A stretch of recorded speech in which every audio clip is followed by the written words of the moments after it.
Ladies and gentlemen, at this time, please welcome the new Ring of Honor Tag Team Champions, representing Generation Next, Roderick Strong and Austin Aries.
This is the second year that I've been out here with gold on my shoulder.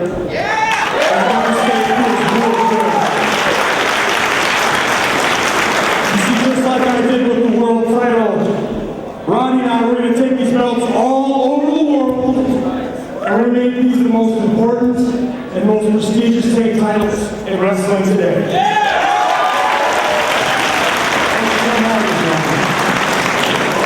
You see, just like my tag partner Austin Aries just told you, we are focused on making these the most prestigious tag titles in the world today. But you see, there's something else on my mind, and that's you, Brian James. Don't think I forgot about you. I took you 40 minutes, 50 minutes. Next time, it doesn't matter. No time limit. Because you know, I will be your next Ring of Honor World Champion.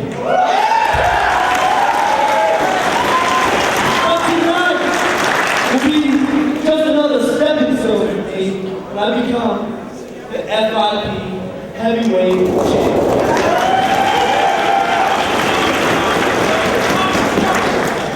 Now, Ronnie, you got a big FIP title match tonight. I want you to go back because I got something I need to deal with by myself.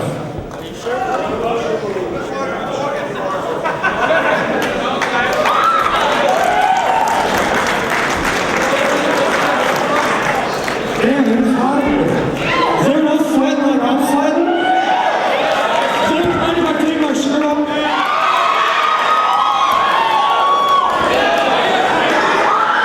No. The Mac Hand, Ricky Reyes. I know you're back, Rick. I saw you with a beer in your hand. The Mac Hand is for the last few months. You've been running roughshod. You're on a winning streak against the ROH students. Somewhere along the line you thought you built your reputation up by beating up students. Well, tonight I got something I want to settle with you. But first I got to ask you people, who thinks the best way to start 2006 is for me to teach Ricky Reyes a lesson?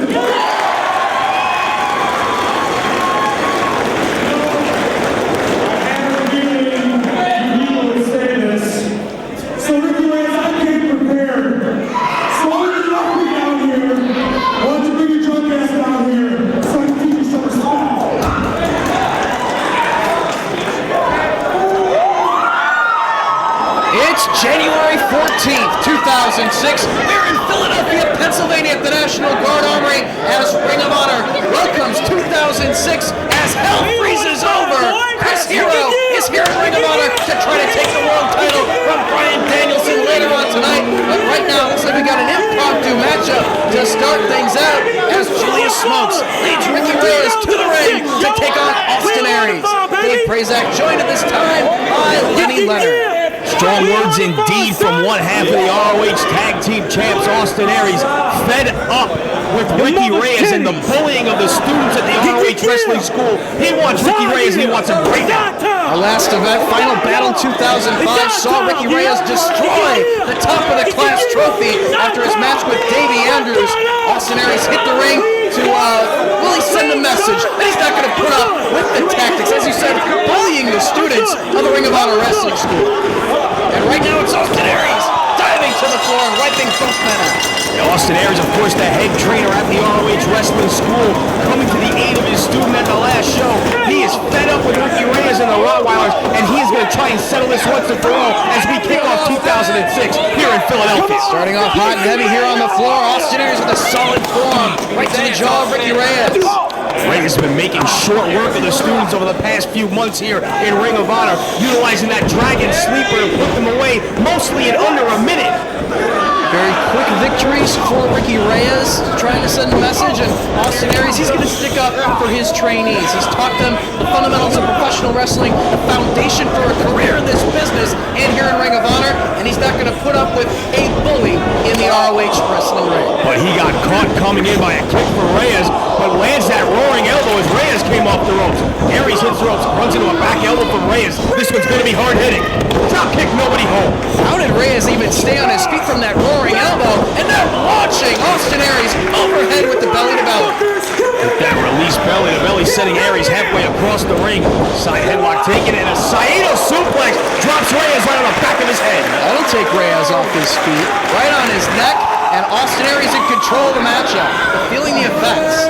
Both of these men can hit very hard. Ricky Reyes, formerly one half of the ROH Tag Team Champions, as part of the Nevada Pitbulls with Rocky Romero. Measures him for that kick, still hung up on the ropes. Reyes trying to stay on the apron, but Aries hits the ropes and sends him off the apron down to the floor. A lot of momentum behind that forearm as Aries ran across the ropes, connecting solidly on the side of the face of Reyes, knocking him down in front row here in Philadelphia. Picks him right back up and fires him into the guardrail back first. Right into the steel barricade goes Reyes. Aries trying to send a message himself. He is not going to put up with his trainees, his students, guys he's trying to show the right way to exist in this business, being treated the way Reyes has done over the past few months here. And he's looking for a little bit of revenge here. Maybe giving Reyes a little bit too much time right here as Aries goes right back to work. Measures him, connects with another solid forearm right to the jaw. You know he's in there with no students. Ricky Reyes tonight, this match has already gone a heck of a lot further than many of his matches over the past few months here. Solid headbutt to the midsection. Reyes, a very aggressive wrestler, takes Aries down to the canvas with the suplex. Julius Smokes is always on the outside, very proud of what's going on in the ring. And as you said, yeah, no student, no wrestler with just a few matches experience under his belt. He's in there with a former ROH World Champion. And he sends him hard into the turnbuckles. Tremendous velocity on the Irish whip. And Aries lands in a heap. Reyes staying right on top of it. There's Aries back to his feet. Can strike very hard, can Ricky Reyes. Throw some lethal kicks as well. Boot right to the side of the face. Aries slumped in the corner trying to regain his composure here. Reyes doing the smart thing though, staying right on top of him while he has the advantage. Going for the gut wrench suplex right here. Brings him down right in the center of the ring. A little press by Reyes, but Aries able to kick out. Frustration there on the part of Reyes, see him complaining about the count from referee Paul Turner. Drives the knee down into the side of the head. Staying focused here as he pulls Austin Aries back to his feet. Reversal of the Irish whip. Reyes off the ropes right into a sleeper. Can Aries take him out with the sleeper? No. Shinbreaker frees himself from the hold. And there's one of those solid kicks right to the chest. Third time's a charm as he sends Aries in a heap to the canvas. Hard kicks right across the sternum there, knocking all the wind out of the chest of Austin Aries. Reyes needs to stay right on him here. Just that quickly, Reyes back in control of the contest. Pulling down across the back of the neck with the elbow. But Aries firing away at the midsection of Reyes. Trying to get some momentum off the ropes, he comes. But meets nothing but the knee of Reyes. Reyes coming off the ropes and drove the knee right into the gut. You see Aries having trouble catching his breath there. Question is, before the end of this contest, will he have trouble catching his breath to the extent that he falls at the hands of Ricky Reyes, just like so many of the students of the ROH Wrestling School? Seems that Reyes has absolutely perfected that hold here over the past few months. No one's been able to escape it thus far. And if he locks it in on Austin Aries, it could be the end for Austin Aries here tonight. But Aries with a little momentum off the top rope. Missile dropkick connects right on the chin. Sends Reyes all the way across the ring into the corner. Aries struggling back to his feet, comes charging with the drop kick and gets all of it. Nowhere for Reyes to go in the corner cover. Reyes able to kick out. Trademark Austin Aries with that running drop kick connected full force with the side of the face. Well, he might be signaling for the brainbuster here if he can get it. Aries elevates him. Reyes trying to fight it off. He's going for it right here. He's going for the Dragon Sleeper. He's got it locked in right in the center of the ring. Ricky Reyes has it locked in, and there is nowhere for Austin Aries to go. Aries trying to fight his way out of it. Bridging back, and I think he got him there. he bridged back, used the leverage to force the shoulders of Ricky Reyes down to the canvas and got the pinfall, but Reyes still has it locked in. Julius Smogs hits the ring. That was the only thing Aries could do, was lean back with his weight and try and get a pinfall, because he could not and still cannot get out. And finally, Roderick Strong in to make the save. The other half of the ROH Tag Team Champs come to the aid of Austin Aries. Aries could not escape the hold, but gets the victory.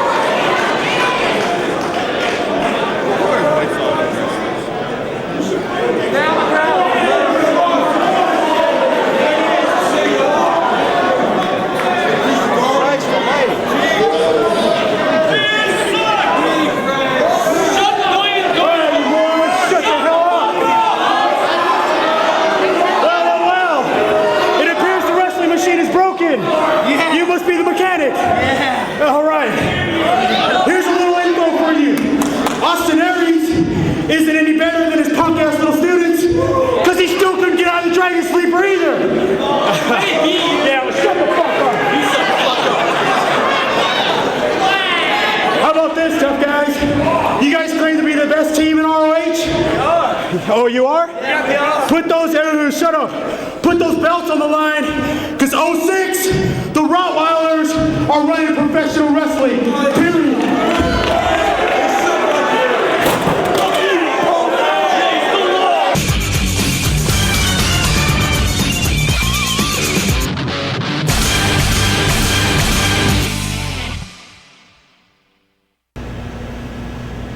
What do you want?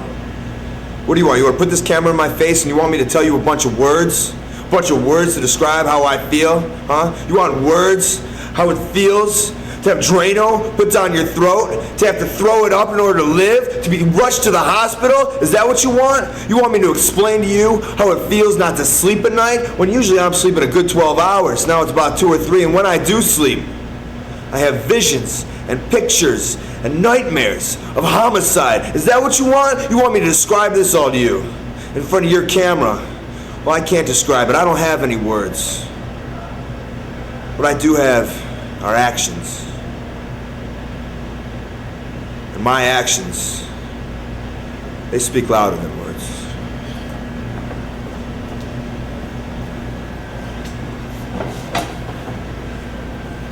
You see, the thing is, Mr. Cornette, that I came to Ring of Honor with a purpose, and I thought that I brought that purpose to you. I thought I came right to your face and told you precisely what Adam Pearce was and what Adam Pearce wanted to be. And I thought that you understood that. And maybe I was harsh, and maybe I was brash, and maybe I was in your face, but that's me. And you give me a match. There's a 4-way, okay? Then I come to Chicago, and you've got Bill Watts, a legend, and I think to myself, well, maybe I need to tell Mr. Watts exactly what Adam Pearce is, exactly what the scrap that he brings. So I come to the ring, and there's you and Bill Watts, legends that I look up to, and I tell you what I am, what I want, and what I'm going to be. And you give me a match, and I win the match. And then I come to Philadelphia, first time in Philadelphia, and I look at the lineup, and it says 6-man mayhem. Six-man mayhem. Mr. Cornette, now, I don't think you're a stupid man, but when I see six-man mayhem and my name is in six-man mayhem, it doesn't compute. I don't understand. You know as well as anybody who knows who I am, that six-man mayhem is not Adam Pearce, and Adam Pearce is not six-man mayhem. Somewhere between you and I, the synapses aren't connecting, the message is lost, Mr. Cornette. So then I can pose this to you. The message will come, and it'll start tonight. Thank you very much for your time.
We have the opening bell. Pure title on the line. Nigel McGuinness set to defend against Tony Mamalu. Holding on to the wrist lock right here. Of course, we saw the top 5 rankings have returned here in 2006 in Ring of Honor, and Nigel McGuinness has claimed that he doesn't see that the top 5 rankings have any bearing whatsoever on the Pure title. Rather than follow the top 5 rankings in terms of who is the challenger next in line for a shot at the Pure title, he said that he's going to seek out the best Pure wrestlers in the world and defend against those men. He sees potential in Tony Mamalu. He recognizes his talent, and therefore he is granted a title shot here tonight. Tony, of course, one half of the former ROH Tag Team Champs, along with Sal Renaro, as referee Todd Sinclair looks on. And as always, the rules in the Pure title matchups, you are allowed 3 rope breaks, no closed fist to the face. You get a 20 count on the floor, and the title can change hands on a DQ or a counter. And Mamalu quickly going into the ropes as Nigel had the full Nelson applied, utilizing his first rope break. You see, trying to escape a bad predicament early on in the match. Mamalu giving up that rope break to try and free himself from that position. Collar and elbow tie up, into the ropes they go. Nigel with the palm strike to the forehead. And that just fired up Tony Mamalu right here. It's going to work. Nigel grabs hold of the leg, trying to tie him up down on the canvas. Mamalu obviously not appreciating that palm strike right to the forehead, excuse me. Firing back with an aggressive series of kicks and forearm strikes. Trying to keep control of Mamalu down on the canvas, chest first. First tonight here in Philadelphia, your main event, Chris Hero has made his way to Ring of Honor. Hell has frozen over here in Philadelphia as he is going to try to take the ROH World title from the American Dragon, Bryan Danielson. It's been a hell of a few weeks when it comes to Bryan Danielson and Chris Hero, their war of words. Of course, a chaotic scene earlier today at the CZW event across town this afternoon as CZW and ROH decided to promote on the same day 2 events, and ROH wrestlers showing up to show their support of Bryan Danielson.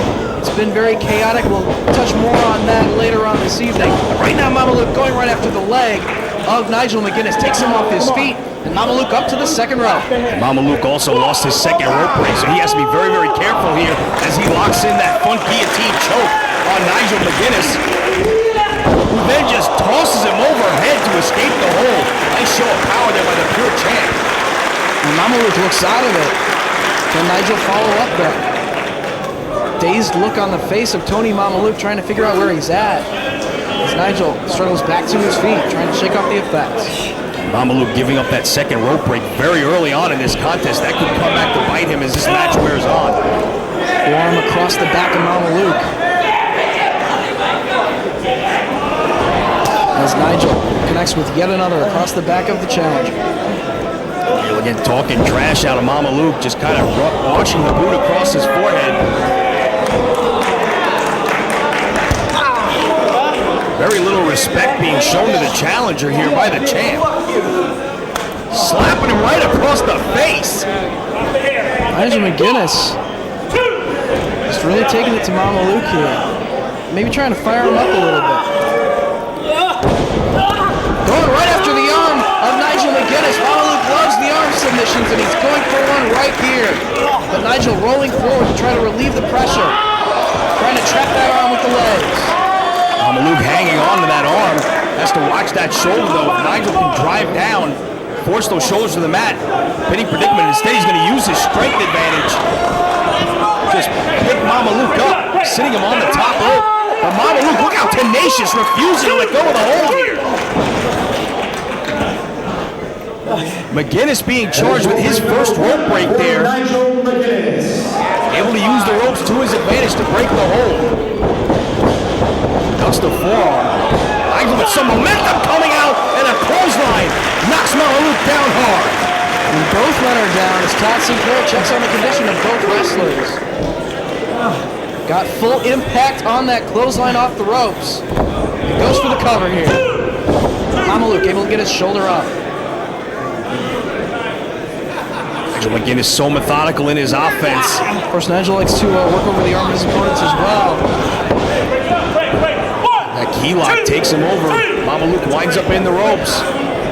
And he is being charged with his third rope break. The ropes are now in play for Nigel McGuinness.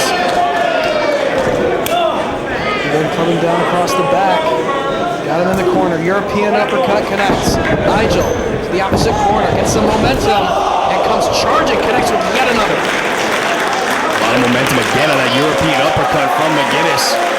It was all going the way of the pure champ. Now with the ropes being in play for Nigel, if Mamaluke is able to lock in, if Nigel's able to lock in one of his submissions, he can be in the ropes, and Mamaluke can go to the ropes, and Nigel does not have to break the hold. That's a very big advantage for the champion right now.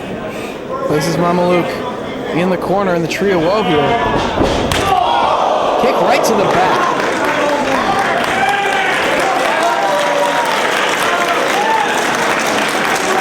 Nigel very proud of himself. Mamaluke trying to free himself from this position. European uppercut to the back of the neck.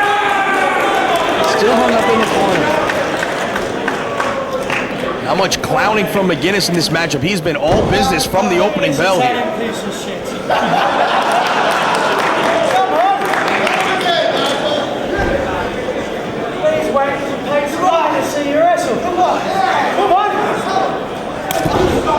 Talking that garbage.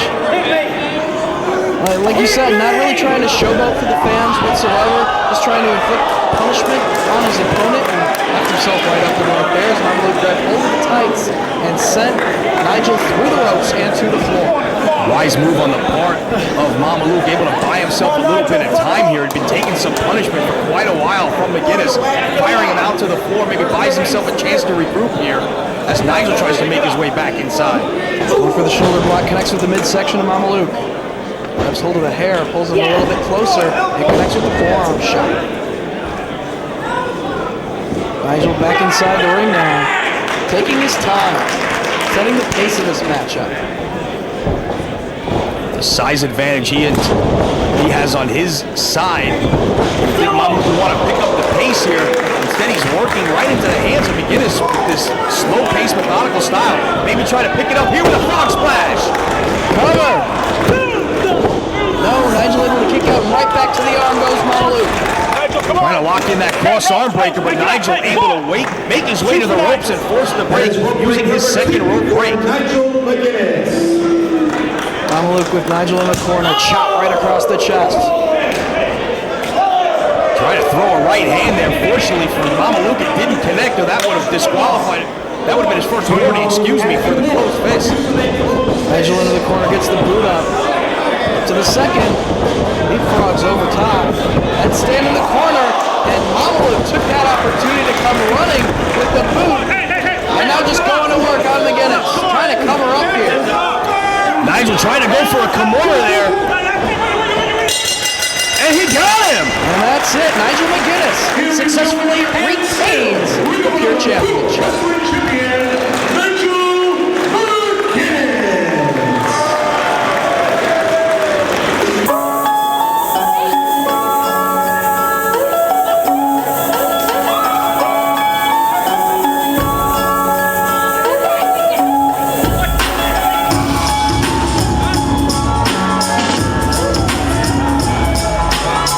Being accompanied by Prince Nana at a combined weight of 399 pounds. It's all about the embassy. Alex Shelley. It's all about the embassy.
Nana leads the embassy of Jimmy Rave and Alex Shelley into tag team action here against Double C, Claudio Castagnoli and his partner tonight, the Suicidal Demon Azrael. This match originally scheduled to be Claudio teaming with the other Double C, Colt Cabana, but nagging injuries to the back of Colt Cabana, as well as mentally not really being in the game these days after the incident with Homicide. His promo earlier tonight really told the whole story, so therefore he has stepped aside at the encouragement of ROH management here tonight, and we'll see what Azrael can do at the side of Claudio Castagnoli. Cabana very impressed with Azrael, a final battle, handpicked expect him to be his replacement in this matchup. And Colt Cabana on the outside for this matchup. Very fond of the fans here in Philadelphia. Wanted to make his presence felt. And he is showing his support for Azriel and Double C, who has things well in hand right off the bat. Hey! Connects with that nice drop kick on Jimmy Rave. A little bit of posing for the fans here in Philadelphia. Speaking of posing for the fans in Philadelphia, you're looking very good tonight, Dave Brazel. Thank you very much. It's a big night. Big night for Ring of Honor. Big night out here. There's an FIP segment coming up next. Yes, I believe we're having an FIP Heavyweight Championship matchup a little bit later on this evening. And you look very well dressed for some reason. Yes, the mobile studio has made its way here to Philadelphia, and it's no secret, Lenny Leonard, I have other goals in Full Impact Pro than I do here in ROH, where I stick mainly to commentary, and therefore I need to worry about what my FIP goals are here tonight with an FIP segment on the event. Right now it's Claudio Castagnoli with Jimmy Rave, reversing the Irish Whip, takes the buckle, rolls through on the hip toss attempt, connects with chops on both members of the embassy. Shelley in from behind, grabs the full Nelson, and Jimmy Rave elevated up and over with a back body drop. Drop kick from Azriel, and the embassy is in a bad way. Claudio and Azriel working well as a team right here as they have things in hand as Jimmy Rave inadvertently drop kicks his own partner. He's not going very well for Prince Nana's team here. Hey! Referee Paul Turner trying to regain control of this matchup. Now, the last time that we saw Jimmy Rave, Alex Shelley, and Prince Nana, they were applauding Bryan Danielson after his world title victory against Marufuji at Final Battle 2005. You gotta wonder if maybe Prince Nana doesn't have his sights set on trying to bring the world title into the fold of the embassy as a near fall there by Azriel. Azriel going to work on Jimmy Rave, picking him back up off the canvas. Solid forearm shot. Measures him for the chop right across the chest. Something else the fans might notice in this matchup here, those white ropes hanging from each of the corners. The tag ropes are beginning to make their way into ROH. Just a double team maneuver. A pair of spears there knocks Azriel down in a heap. No tag rope used there, obviously. Paul Turner going to be a little lenient on the implication of the rules regarding the tag ropes. They are about to be brought back into ROH. You're seeing your first look at them here tonight. Jim Cornette said when he re-emphasized tag team wrestling coming back to ROH, the tag ropes would be back, and we're starting with that here tonight. It's going to take a little getting used to for the wrestlers. So, and the referees will be a little bit lenient here at the beginning of the implementation of the tag ropes. Nice little modified spine buster right there from Alex Shelley, setting him up for the cape right off the ropes. Only gets two though. On a quicker count, Paul Turner was right there, though only able to get two. Now just standing on the arm of Azriel, trying to kick him away. Very cocky maneuver right there by Alex Shelley, twisting away at the neck of Azriel. As the match in hand at the moment, Snapmare brings him down to the canvas. Off the ropes comes Shelley. Great momentum, connecting with the drop kick. Hey Dave, you're talking about that FIP segment. You realize the match is signed as Roderick Strong versus Homicide. Last time I checked, both these guys are not friends of yours in FIP. That's very true. But like I said, I have my own goals, managerial sense for DP Associates down in Full Impact Pro, and if FIP is going to have the heavyweight title defended here tonight, then it's my business as well. Well, that's the big question. Can Homicide even wrestle tonight with that shoulder injury? Is he going to be able to defend the FIP heavyweight championship here later on? Very good question. A lot of things to be answered here tonight. As Jimmy Rave in control of Azriel at the moment. Pounding away, Azriel trying to fight back. Shots to the midsection of the crown jewel of the embassy. As Colt Cabana encourages Azriel on from ringside. Trying to get the crowd behind him. Rallying Azriel, series of chops on Rave in the corner. He's going to fire him out. Reversal of the Irish Whip, and Azriel hits the buckles hard. Elevated up and over with the back body drop. Rave staying right on it. Pulling him toward the corner. Makes the tag. Alex Shelley, the legal man. Double team strategy once again from the embassy. Dropping the midsection. First over the top rope and then down to the canvas. Keep your eye on Alex Shelley. Another precision drop kick to the side of the head. Just grinding the forearm across the face on the lateral press. Baseball slide drop kick is not as very pleased on the outside. A lot of velocity coming off the ropes. Grabs the hammerlock. Again, Claudio Claudio trying to get the crowd behind him. Rolls through that hammerlock. Submission predicament right here. Alex Shelley has Azriel in a bad way.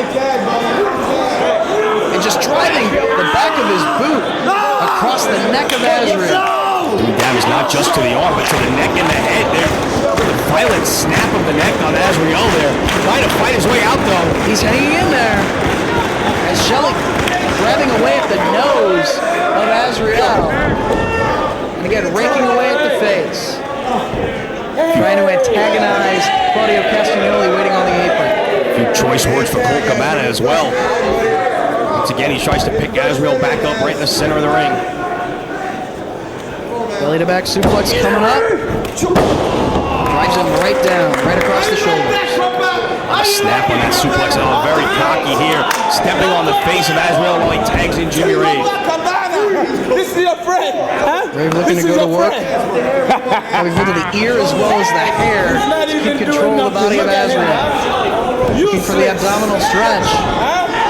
Making the tag while keeping the abdominal stretch applied.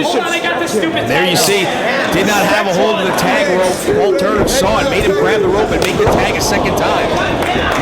Well, he's going to have to force the tag teams here in Ring of Honor to learn to utilize those tag ropes.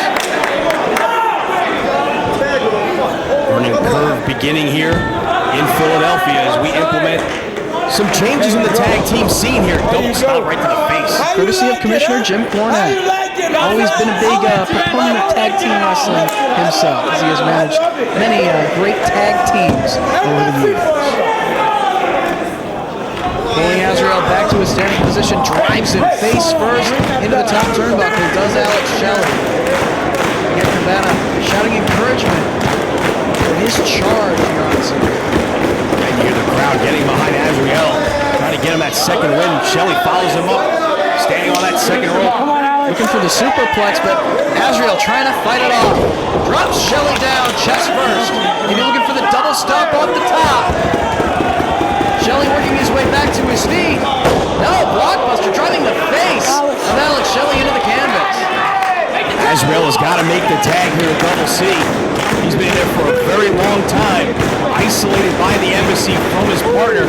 Now's the opportunity he's been waiting for to make that tag. Making his way to the pole, and there it is, makes the tag, as does Shelley to Jimmy Rave, off the ropes. Takes out the leg of Jimmy Rave. Claudio this time connects with the drop kick to the side of the head. Diving European to the back of the neck. Staying right on Rave, though. Irish whip off the rope, back elbow right to the chest, knocking Rave down hard. Shelley in the ring, to the midsection by Alex Shelley. Trying to fight off the suplex attempt. Claudio trying to get it himself. Elevates Shelley upside down, letting all the blood rush into his head. Delayed vertical suplex from Double C. Jimmy Rave still the legal man in the corner. Letting him think about it here. As the crowd counts along.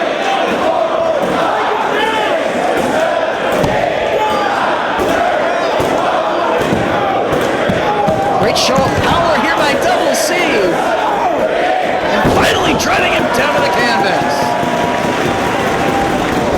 Move to the midsection of Jimmy Rave. Oh, we're gonna see another one here? Trying to snap him in. There it is. He's got him up. Another delayed vertical suplex from Double C. Instead, just drops him right across his partner's chest. Covered by Double C. Jimmy Rave able to kick out. Shelley works his way back out to the floor to try to regroup. Tag back into Azriel. Double team strategy here from Claudio and Azriel. Back elbow connects. Rolls Jimmy Rave right into the clutches of Double C. Holds Jimmy Rave for the kick right to the side of the head. Good tag team strategy right there. But only gets two. Alex Shelley dives in to break it up. Shelley now going right back to work on Azriel. Rave struggling to get to his feet. Runs into the boot of Azriel. Goes out of the way of that double stomp. And runs right into a super kick. Running knee strike. Cover. Claudio breaks it up. European uppercut gets all of it. Elevates Alex Shelley. A run around.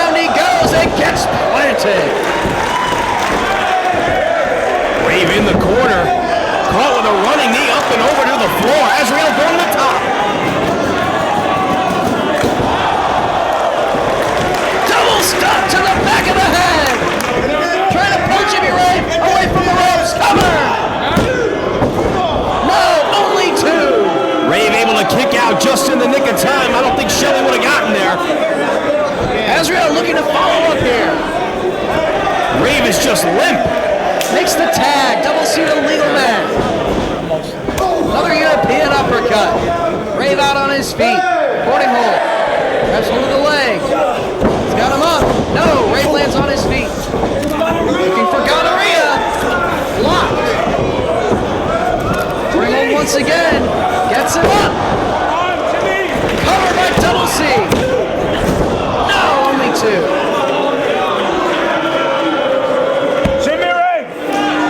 More encouragement. Shout from ringside. From Prince Nana. Trying to get the Crown Jewel of the Embassy back into this matchup. Castagnoli looking to take a chance. Climbing up top.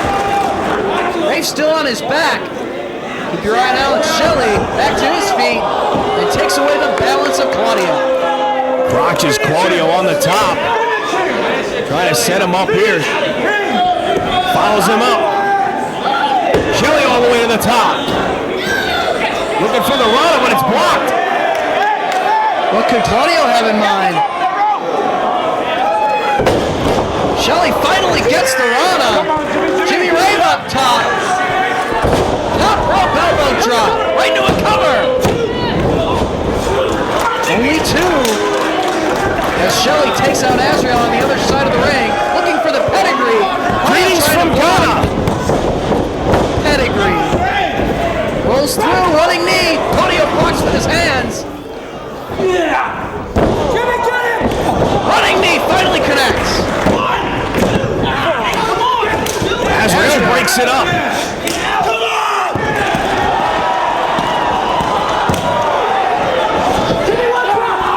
Kick combo from Azrael. Trying to drag his opponent into the corner to make the tag. Grab that tag rope. He's just going to go up top instead. No tag here. Diving clothesline off the top. Azrael on fire here. Hard chop to the chest in a series of forms. Step up Enziguri. Lancing blow off the ropes. Connects with the boot right on the face. Azrael looking good here. Got Rave up on his shoulders, but Alex Shelley to the rescue.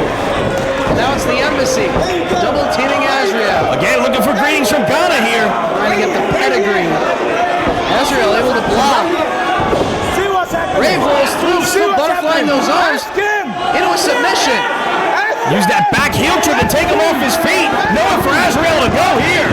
And nowhere for Claudio to try to make the save for his partner as Shelley has him tied up and Azrael taps. Rave couldn't get the pedigree, turn it into submission, and the Embassy earned the victory in your tag team contest.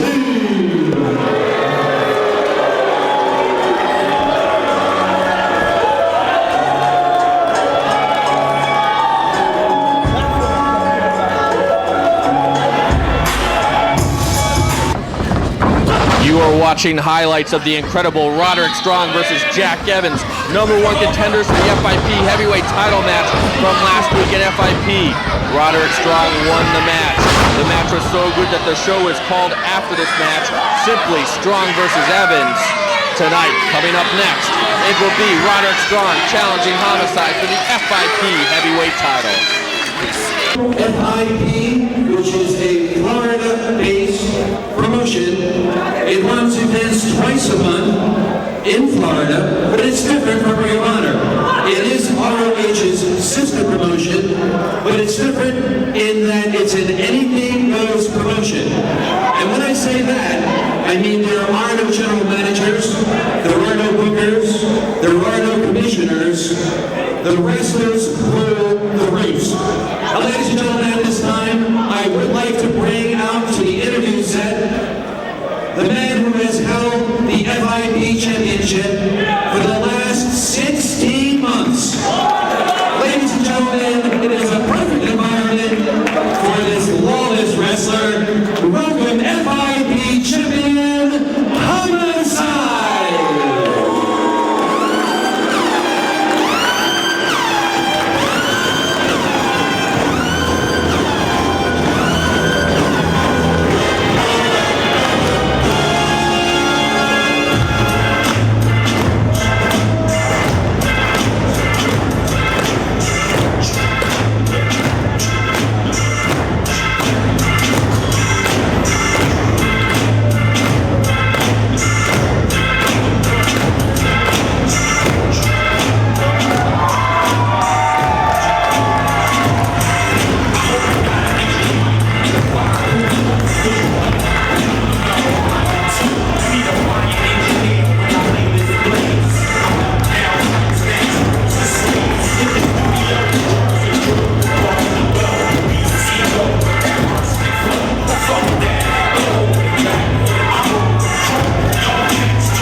not sure what's going on, but why don't you fill us in a little bit? It doesn't matter. Read the bill. We're going to have a fight tonight. I don't give a fuck.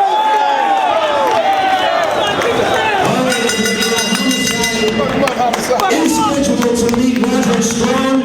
If Roderick Strong is in the vicinity, and I know he's in the building tonight, Roddy, if you make your way over to the interview center, I'd like you to come on in. For a few seconds, this place was Armageddon. As you can see, ladies and gentlemen, Homicide is all on her. He didn't want to turn it into a shoulder injury.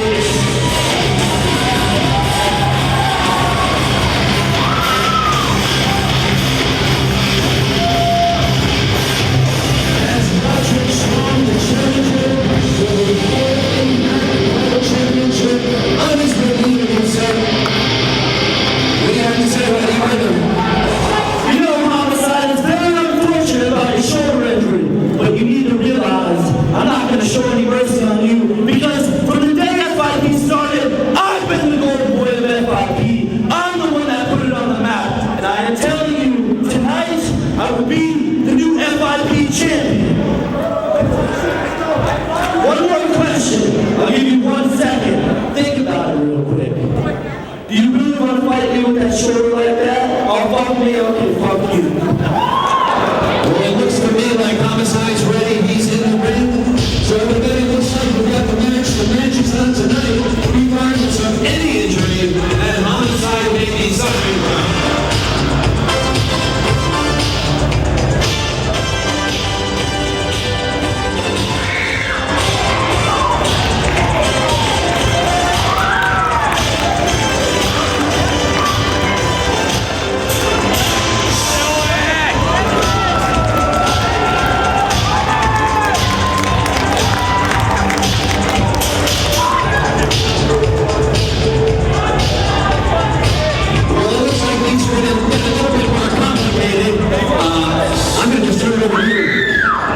Thanks, GMC. Roderick Strong, you know that in FIP, anything goes. The wrestlers make the matches. And DP Associates is the most dominant faction in Full Impact Pro. And we got an FIP segment, so my goals need to be fulfilled in terms of FIP here tonight. What about you, Brian? My goal tonight, Roderick Strong, look at my chest. You scarred up my chest, you piece of garbage. And tonight, if you want to fight, I'm going to scar up your ugly face. And you know, if anything goes, and I see Homicide in the ring, and DP Associates can use some championship gold. How about we make this a three-way? The first one wins it. That's right. All right, everybody, you heard the challenge on three-way.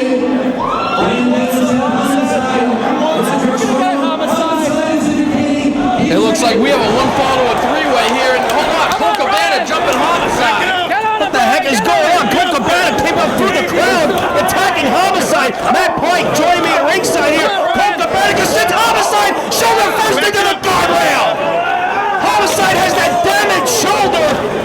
Homicide has no place even wrestling, letting his pride get the best of him instead of thinking he wanted to defend his FIP heavyweight title in Philadelphia. Here come the Thugs chasing Cabana off, but they gotta check on Homicide. Homicide just went shoulder first. If anything even touches that shoulder, it's gonna rip out of its socket. He's gonna need surgery. Homicide trying to avoid surgery, and he's gonna need it now. Meanwhile, Bryan Danielson, Roderick Strong crawling through the crowd. This match is on. A three-way first fall wins it, and Homicide being taken to the locker room now. We're gonna have a new FIP heavyweight champion tonight. It's down to Danielson versus Strong. Right to the face and a slap from Dragon right to the face and a headbutt on Roderick Strong. You gotta give Homicide all the credit in the world for having guts, but what kind of damage was just done to that already injured shoulder? Well, he wasn't gonna allow himself to be stripped of the title after 16 months. He said he was gonna wrestle for it, and well, he might have paid the ultimate price there, as who knows how long he's gonna be out now. Colt Cabana attacking Homicide, injuring the shoulder, and on top of it, Homicide will lose the FIP title tonight, because we only have Danielson and Strong competing in this match. Worlds are colliding here. Two parallel universes are intersecting. There are two Supermen. FIP right here in ROH. First fall is gonna win it. One of these two men is gonna be the new FIP heavyweight champion. Roderick you have seen their matches here in ROH, but they have also had some violent matches going on in FIP, including Roderick Strong defeating Bryan Danielson in a 5-on-5 Survivor Series style match. We've seen these two go out in singles matches and tag matches in FIP, and now they're going after the FIP heavyweight title. They are brawling everywhere. This is a wild style that you'll see in FIP. Dragging on the outside with Strong just choking away, grabbed the coat of a fan and just wrapped it around the throat of Roderick Strong, and another hard chop to the chest. Again, you see the welts on the chest of Bryan Danielson, courtesy of Roderick Strong, and those wicked, wicked chops. And these guys are laying it all on the line for the FIP heavyweight title. Of course, Homicide has held the belt since Emergence Weekend.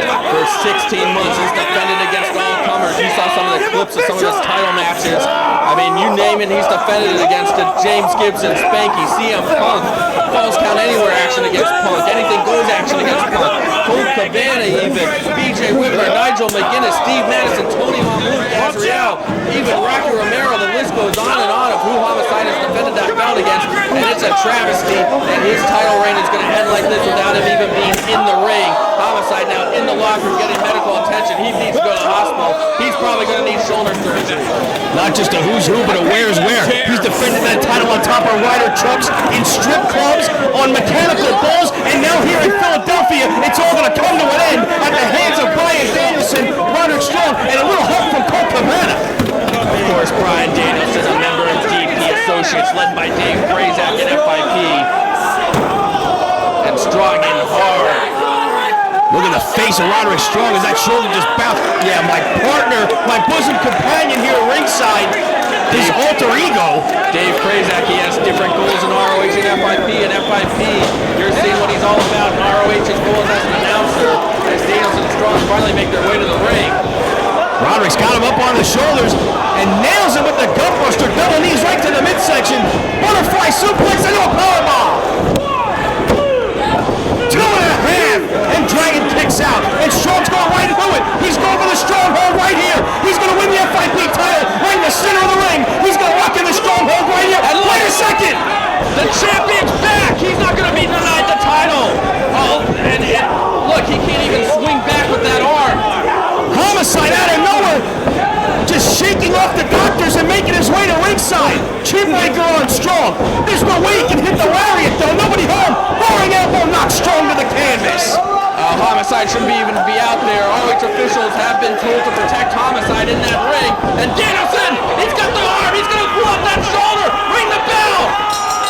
That's it. Todd Sinclair forced to stop the match. We have a new FIP heavyweight champion. Bryan Danielson now has both the FIP and ROH titles.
Wrestling's hottest free agent, Jay Lethal, taking on the number 5 man, the fallen angel Christopher Daniels, with Allison Danger at ringside. A very big matchup for both men here, as if Jay Lethal could secure a victory here, he'll be in line for a title shot, as I am rejoined at this time by my partner, the manager of the new FIP heavyweight champion, Bryan Danielson, Mr. Dave Prazak. Welcome, Dr. Jekyll. A double champion, Bryan Danielson. I'm very happy with the outcome of that matchup. He's now holding on to that FIP championship, and my goals in terms of FIP have been fulfilled. Now it's time to get back to the business at hand. Ring of Honor for the rest of this evening. Back to commentary and back to a very important match between these two men. Power and elbow time in the center of the ring. Daniels going to work on the arm of Jay Lethal, arm drag and twist. Going forward, Jay Lethal works his way back to his feet. Fireman's carry takes Daniels down. Lethal very happy with himself. Fans not too happy with Jay Lethal. Trying to dust himself off a little bit. Words of encouragement from Allison Danger in the corner.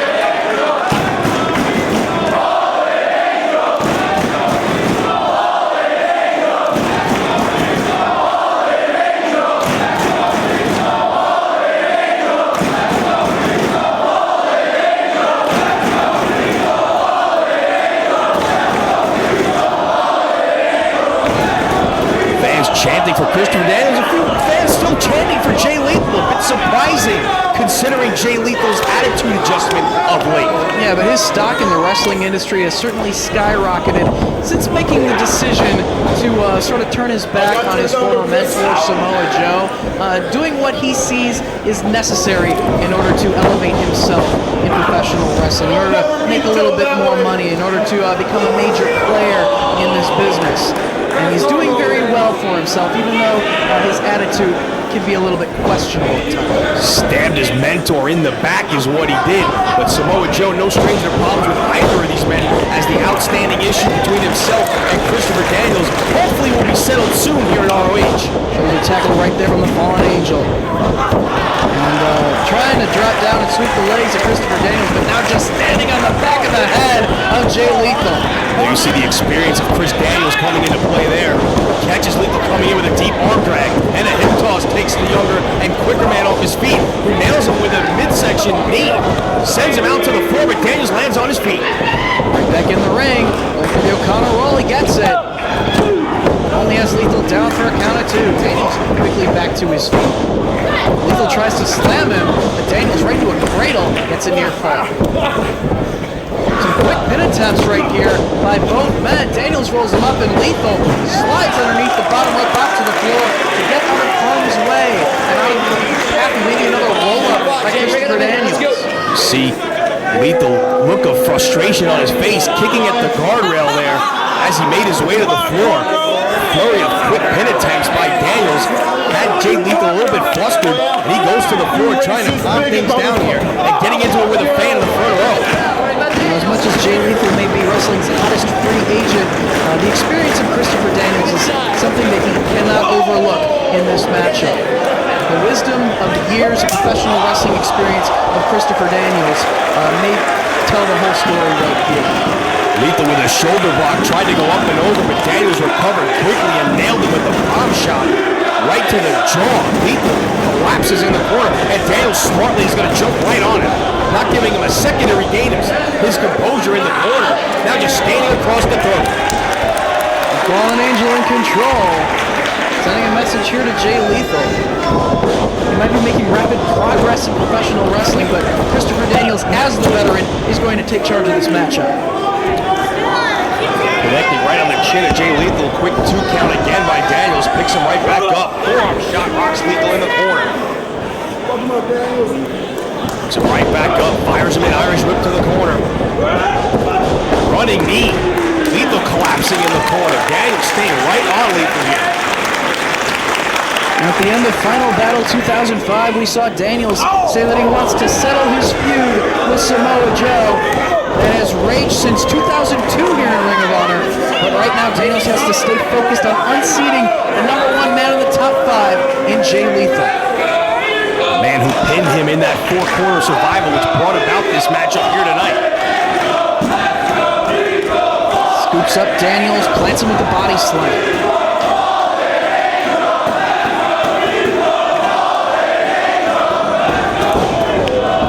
Drives the point of the elbow to the chest. Cover by Lethal. Very lackadaisical cover, not hooking the leg on that attempt.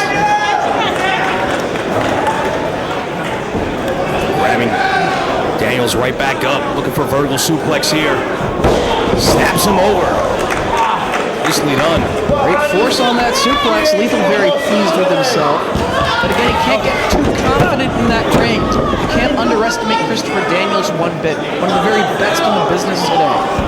But maybe that number one ranking is sort of getting Jay Lethal a little bit too confident in his own ability. Making him too comfortable with his place in ROH.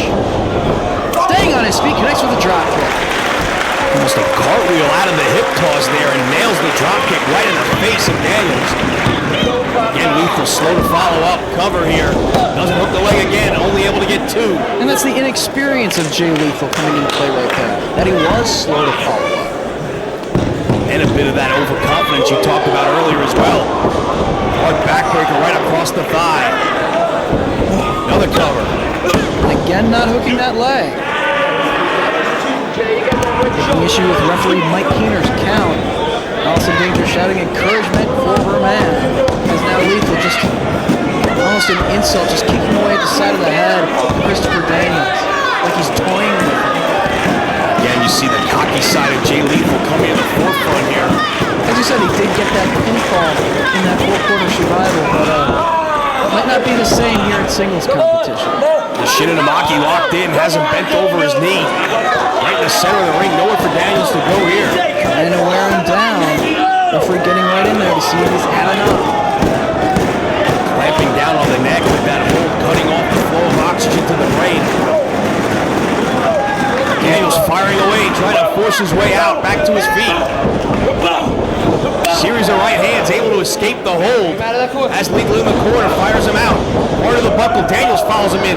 Back elbow, nowhere for Lethal to go. See if Daniels can maintain the momentum right here. Drops right on top of him into a cover right there. Did Lethal. Connects with the back heel kick.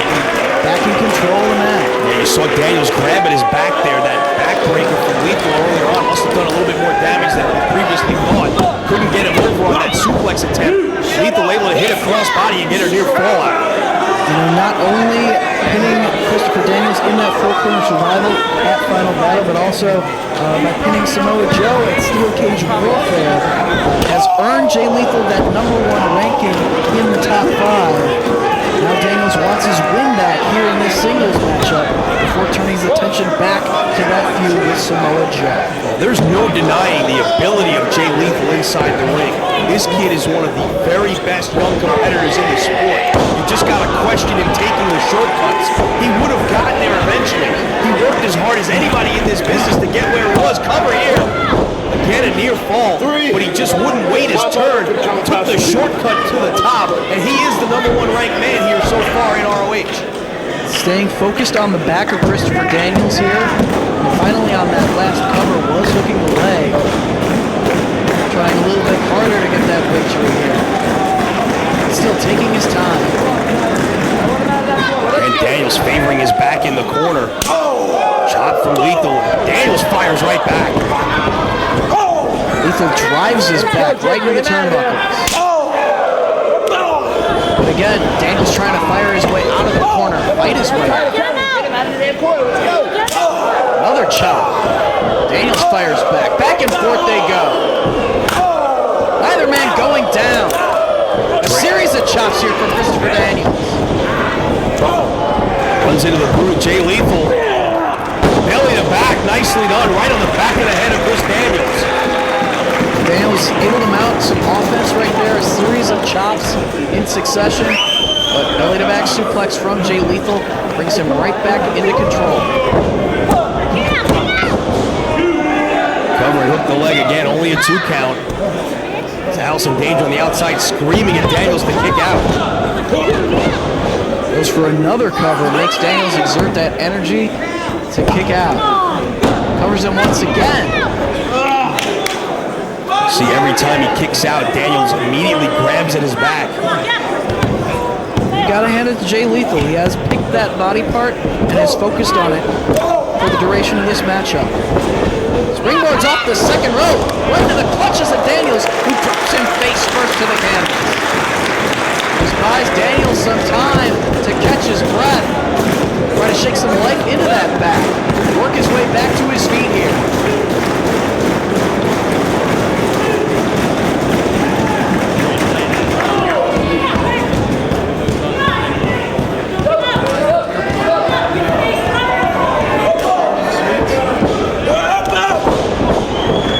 Getting his second win here. Flurry of offense from the Fallen Angel. Clothesline and a forearm shot has things going his way. Up in the lights, Jay Lethal up the backdrop. Tilt-a-whirl backbreaker, nicely done. A little bit of payback for the damage to the back that Lethal has inflicted on Daniels thus far. Lethal sent him to the ropes. Blue Thunder powerbomb from Daniels. Only gets two. So Daniels there had a little bit of trouble getting that right leg onto the shoulder of Jay Lethal and able to get that left shoulder up just in the nick of time. Daniels looking to follow up. Maybe we're going to set up for the best moonsault ever, but no, Lethal saw it coming and pitches Daniels to the floor. Lethal gets a running start here. Tope Suicida driving the back of Daniels into the steel. More damage to the back of Daniels.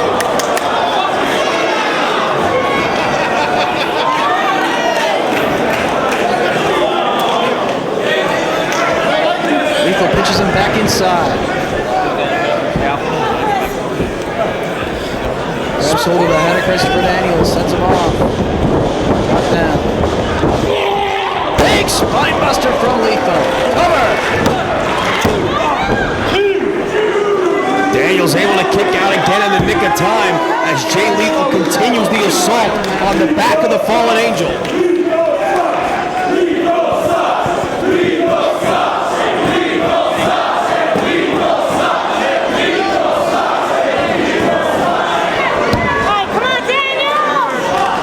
The Lethal detractors being very vocal here in Philadelphia.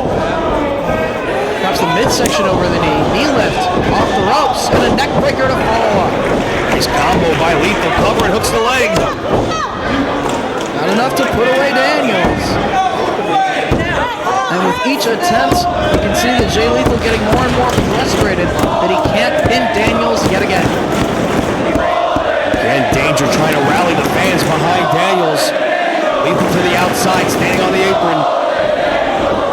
Going for the springboard, but Daniels caught him. Death Valley driver. Can't follow up with a cover right away. So much has been taken out of Daniels thus far. Finally goes for the cover. No, 2.5. Tremendous show of strength by Daniels after all the damage done to his back, able to catch Lethal as he springboarded off that rope into that Death Valley driver. We may see the BME right here. Lethal moves out of the way, but Daniels catches himself, lands on his feet. Lethal sent to the corner and he connects with a super kick. Cover! Not enough. Lethal caught Daniels coming in with that super kick, but couldn't put him away. Lethal contemplating his next move here as he's got Daniels down.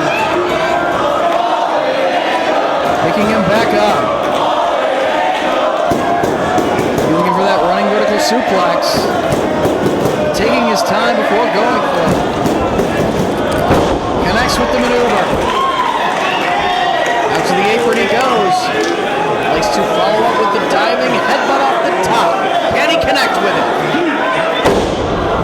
Saw that Daniels is getting his feet up and put on the brakes. Roll up by Lethal. Roll up by Daniels. And that string! Christopher Daniels gets his pinfall back on the #1 contender. contender in the top 5 rankings, Jay Lethal. The Fallen Angel, your winner.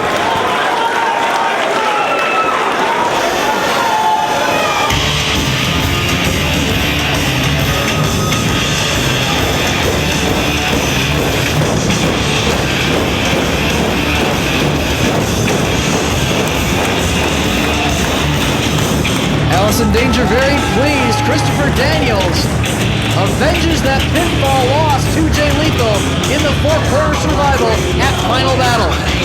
Not just that, this has got to skyrocket Daniels up in the top 5 rankings as he just picked off the #1 man, Jay Lethal. Maybe chopped the ego of Jay Lethal down a few notches, getting a little bit too comfortable with his recent success here in Ring of Honor.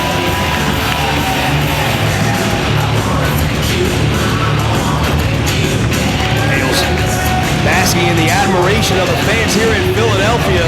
Jay Lethal, you see, a little bit disgusted with himself there. A hard-fought loss for Jay Lethal, but he's got nothing to feel bad about. He gave it everything he had. Daniel's just a little bit better on this night. And look at him extending the hand of friendship to Chris Daniels. Prophecy don't shake hands. Me and you. Daniels is like, me and you in the prophecy? Is Jay Lethal want to join the prophecy? It's Samoa Joe! Samoa Joe out of the locker room chasing off Jay Lethal. He saw the opportunity, Jay Lethal standing in the ring, and now it's Lethal waiting on the floor as Samoa Joe and Christopher Daniels do battle. Rekindling that battle. It's been going on since 2002 and a low blow from Jay Lethal from behind. He was waiting on the floor for the right moment to catch Samoa Joe not looking and connected with that low blow, and now Jay Lethal and Christopher Daniels. Daniels pulled it off. Face to face, they come. BJ Whitmer. Exploder.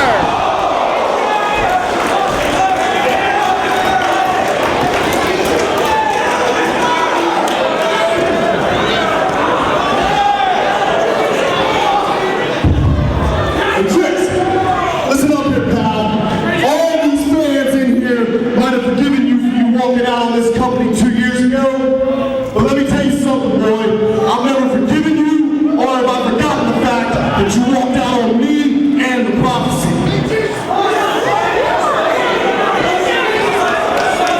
Now on to you, Joe. There's one reason why I came out here and saved your ass right now.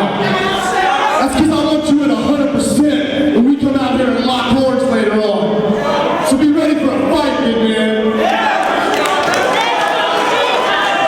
And just remember, later on, there ain't nobody coming out here to save your ass.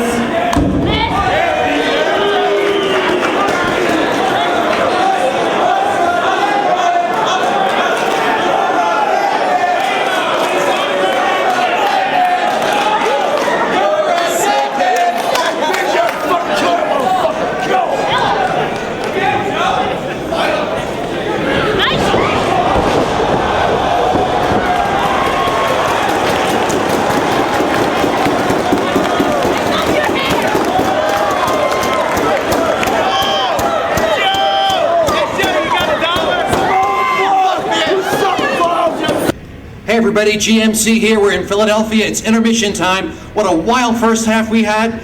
Bryan Danielson, American Dragon, is a double champion. And here's a man standing next to me who's no stranger to championships. You've got Matt Seidel. The question is why? Why do you want to wrestle Matt tonight? I have my reasons, and I might as well tell you. It's honestly, it's a test. A test for me, mainly. And you know, maybe something I can benefit from. It's really just a test. Okay, well, it's as simple as that. Sometimes, ladies and gentlemen, you come back. Adam Pierce, what are you doing here? I would like to know where Mr. Cornette is. I have something very important that I want to get across to him, and I don't see him anywhere. I tell you, you're the man. You tell me where Cornette is. He's got a lot of responsibilities. He couldn't make it tonight, but he will be at future ROH events. I'm getting sick and tired of looking for the man that I need to speak to, talking about opportunity. I'm here to earn my opportunity, and here I am without Cornette, and now I got to wrestle in a stinking six-man mayhem match. Thanks a lot. I got a message for him, and if he's watching this tape, he's going to get it. Okay, well, he's not too happy. Adam Pierce goes off. And ladies and gentlemen, after a gigantic first half, we're ready for another super second half of Ring of Honor here in Philadelphia. We're back from intermission and ready for six-man mayhem. Two wrestlers in the ring at a time, no tags necessary. The first fall wins. As soon as one wrestler leaves the ring, another may enter, giving some new faces here in Ring of Honor a shot at six-man mayhem, as we're getting things started off with Jason Blade and Kid Mikaze, two frequent tag team partners doing battle with one another. As well, we have Jack Evans, Scrap Iron Adam Pearce, Trick Davis, and Sal Rinauro. Adam Pearce on the outside, none too happy to be a part of this matchup. He's got a message for Commissioner Jim Cornette, and he said he's going to give it to him before this night is over. Yeah, the six-man mayhem, not necessarily the style of one Scrap Iron Adam Pearce. More of a traditional wrestler, not known for the fast-paced style that Blade Mikaze have demonstrated thus far in their ROH tenure. And they know each other very well as tag team partners, and I guess as opponents as well, as they can almost anticipate their opponent's maneuver before they even go for it. And both men connect simultaneously, and both fall down to the canvas. And then you saw on 2 or 3 occasions, both men going for the exact same maneuver at the same time. You talk about them knowing each other very well. You just saw a good look at it. And there's a tag to Adam Pearce, and he looks none too pleased that he was just tagged in by one Jason Blade. He wants no part of this matchup. Adam Pearce wants a traditional singles matchup in professional wrestling. None of this new creative six-man mayhem stuff. He takes offense to the fact that he was put into a match like this. As Jack Evans enters the fray. Jack Evans Trick Challenge. Now you look like an athlete, my friend. Let's see if you can do this one.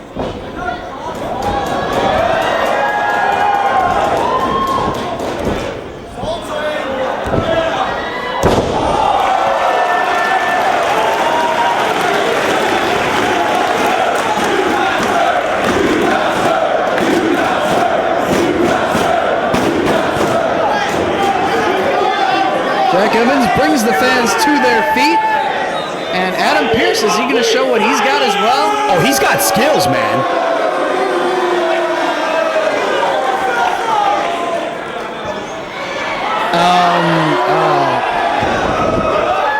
Yeah. I'm impressed. I'd say get back to your feet and stick to the wrestling, Adam. Things not really working out too well for Adam Pearce. Here comes Sal Rinauro. I didn't think it was that bad. I think you need new glasses then. And just mocking Adam Pearce is Jack Evans. Sal Rinauro, former half of the tag team champions here in Ring of Honor. He too making fun of Adam Pearce was not too pleased. He's gonna lock it up. One over in the center, side headlock by Evans. This one will be quick, except when Pearce is in. Evans cranking away on that side headlock. Rinauro trying to work his way out of it. Into the top wrist lock goes Rinauro. But Evans, great agility shown right there, but gets met with 2 chops from Rinauro. Bringing away on the arm of Evans. Sends him off the ropes, stuck at the elbow. Sends Rinauro off. Ducks underneath the attempt. Trying to roll his shoulders down to the canvas, and he does, but only for a count of 2. Went for the hip toss. Evans landed on his feet. Went for the spin kick, nobody there. Rinauro plants one right on the side of the head of Jack Evans. Drop kick from behind, right to the back, sends him to the corner, and Trick Davis makes his way in. Trick Davis, newcomer to ROH, here making his debut on this evening. Crowd get behind these young competitors, newcomers here to Ring of Honor. Big matchup for all 6 of these guys. A win here could vault them up in the rankings, maybe even able to crack the top 5 with a win in this matchup. Waistlock grab by Davis out of the Chicago independent scene. As Sal Rinauro into the wrist lock he goes. Keeping hold of it, Davis rolls forward. And takes out the leg of Rinauro, twisting away on the ankle now. Nice use of the feet there by Davis to escape the hold and take control of the side headlock. Trying to keep control of Rinauro. Interesting to note that Trick Davis and Adam Pearce actually had the same training background under Sonny Rogers in Chicago. Snapmare brings Rinauro down to the canvas. Pulls the shoulders down. only for a near fall. Right back to the side headlock goes Davis. Quick 2 count off that crucifix. Renaro firing away with forearm shots to the midsection. Off the ropes goes Davis. Hard shoulder tackle, down goes Renaro. Davis up and over. Renaro dropped down, leapfrog by Renaro. Hip toss, nice reversal there by Davis and an arm drag. Getting the best of Sal Renaro right here. Right back to his feet comes Davis. Nicely done with the leg lariat. Forearm shot, rocks Renaro. Shortens up on the arm, sends Renaro into the ropes. Look at the clothesline. Kid Mikaze looked for the tag, didn't get it, but Adam Pearce did and connected right to the back of the head of Trick Davis. Blind tag by Adam Pearce. Get up, you midget! And taking out his aggression. He's on not this a midget. newcomer. Just chopping him down on the canvas. Definite size difference when it comes to these two men. They're called minis. Pearce now raking away at the face. And getting right in the face of Mike Keener as well. Pearce is one cranky individual. He does not want to be in this matchup. Not at all. Just slapping the taste out of Trick Davis's mouth. Trying to fire back at the midsection. Blocks that attempt and connects with a couple shots on Scrap Iron. Who picks him up and plants him with the spine buster. Just drove the back right into the center of the ROH logo. Has hold of the legs of Trick Davis. Giant swing from Adam Pearce. Around and round he goes and wipes out Kid Mikaze and Jason Blade. Sal Renaro into the ring. He gets knocked down as well. And Jack Evans. Everybody taken out by the giant swing of Adam Pearce. Including, it looks like Adam Pearce doesn't really have his equilibrium out. Down he goes. All 6 men are down.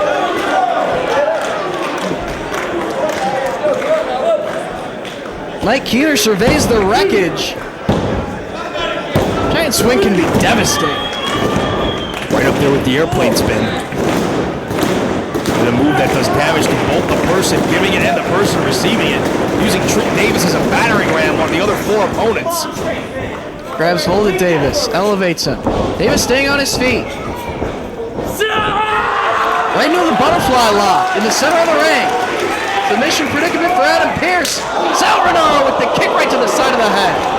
Super kick from behind. Trick Davis never saw it coming. What a maneuver! Plants him face first. But Evans breaks it up with the double stomp. Almost a modification on the old rocker dropper. Oh! Going for the running knee strike. Popularized by Kenta. He ducked out of the way and Evans just soared over the top rope to the floor. All his momentum taking him right to the floor. In a heap is Jack Evans as Renaro gets caught by Pearce in the corner. Keep your eye on Kid Mikaze, connects with the kick. Handful of Renaro sends him to the corner. Blade and Mikaze now working as a team here in 6-man mayhem, but Renaro with the moonsault takes down both men. Adam Pearce still perched in the corner. Renaro the only one standing in the ring. Jack Evans somehow able to get to his feet on the outside. Renaro pounding away on Adam Pearce. As the fans count along, go for the top rope run, but Pearce holds on. Pearce going all the way up to the top now. The big man, can he fly? He does!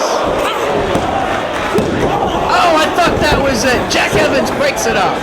Just wiped out Sal Renaro with that splash off the top, but Evans breaks it up. Double drop kick. Jason Blade and Jack Evans working together for a split second. Now it's Blade trying to take the battle to Evans. Jockeying for position here. Blade off the ropes. Grabs hold of Evans. Who's going to be able to get the maneuver here? Evans fights for it. Chops across the chest. Reversal by Blade. Evans staying on his feet. Fisherman Buster.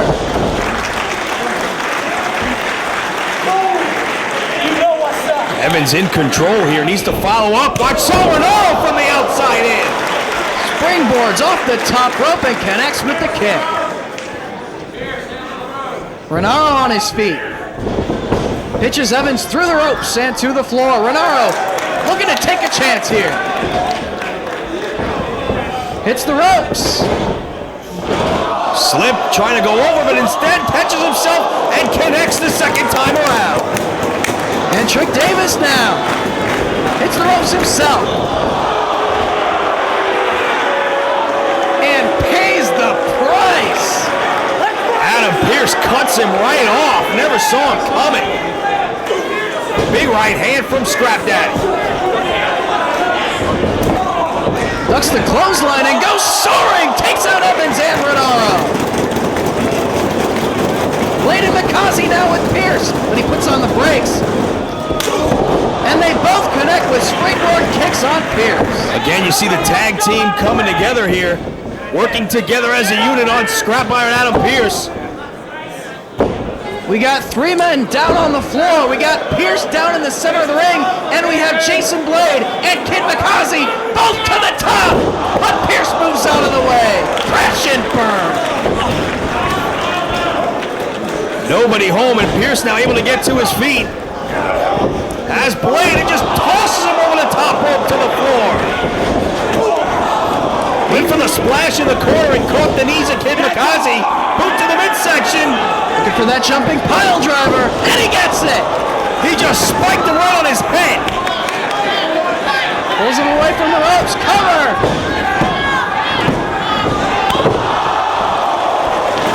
.630. And Evans gets the victory. Adam Pearce with the jumping pile driver on Kid Mikaze. Went for the cover. Evans with the .630 gets the victory.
The code of honor is followed by these two men to do battle.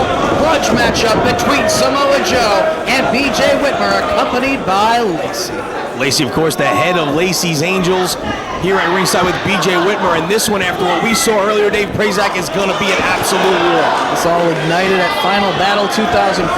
BJ Whitmer cracking Samoa Joe with the chair, costing him his opportunity to score the pinfall against his rival Christopher Daniels, and asks for this matchup, and it is on. Two of the biggest and heaviest hitters in ROH going at it here tonight in Philadelphia. Paul Turner in charge of the action between these two men as they circle. Samoa Joe locks up with BJ Whitmer, grabs hold of the arm. Into the cravat goes Samoa Joe. Whitmer trying to work his way out of it. Forearm shot, but Samoa Joe just staying on his feet and trying to shrug it off. Shrugging it off, but he connected. You see Samoa Joe kind of shaking the cobwebs out of that jaw. Whitmer connected solidly, able to escape the hold. Something tells me before the end of this one, we're going to see a whole lot more of that. Another lockup between these two. Joe into the hammerlock. Holding it on Whitmer. Bringing away on the arm now, holding onto the wrist lock.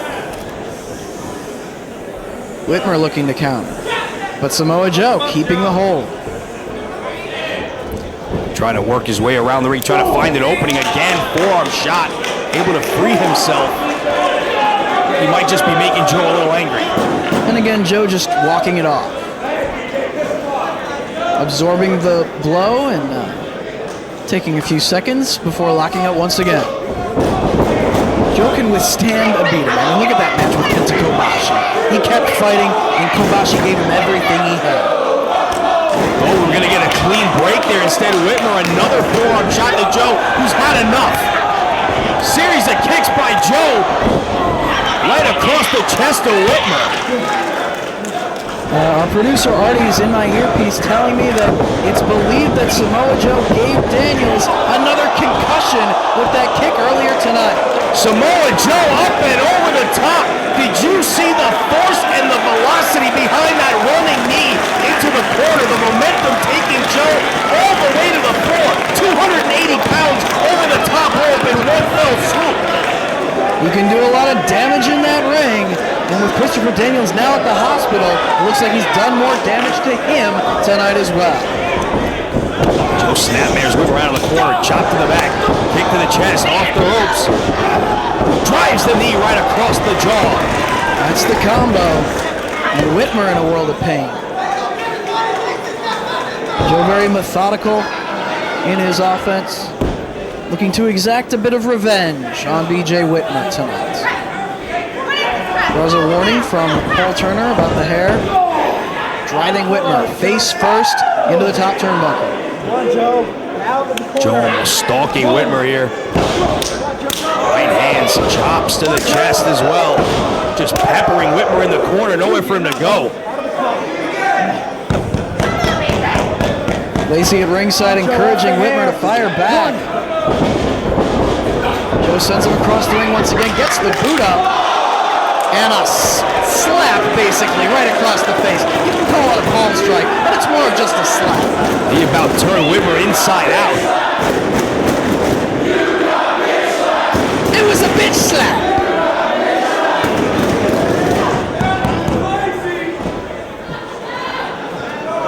Whitmer trying to regain his bearings. And again, Samoa Joe measures him. Forearm shot to the jaw. Sends him off the ropes, reversed by Whitmer. Joe off the ropes, hangs on. Whitmer follows him in. Elevated up and over, lands on the apron, and slaps the taste right out of Joe's mouth. Some payback. Goes for the shoulder block, but Joe moved out of the way and connects with the kick.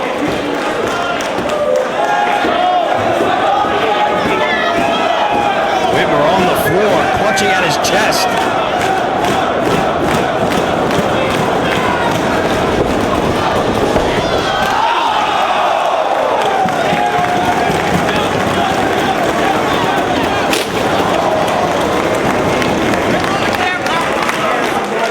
Gets all the diving forearm strike through the ropes. Joe's on a mission here tonight. Definitely looking for some payback. Oh, what a chop across the chest. Whitmer firing back just as hard.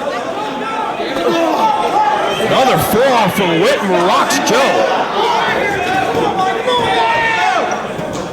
Following him around ringside, telling the fans to get out of the way. Joe crashing into the guardrail.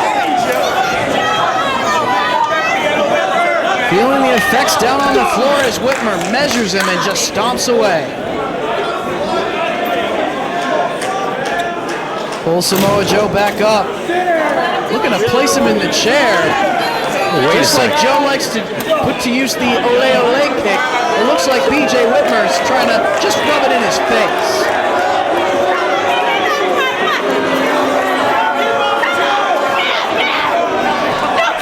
Not very wise on BJ Whitmer's part. Joe back to his feet, kicking away at the chest.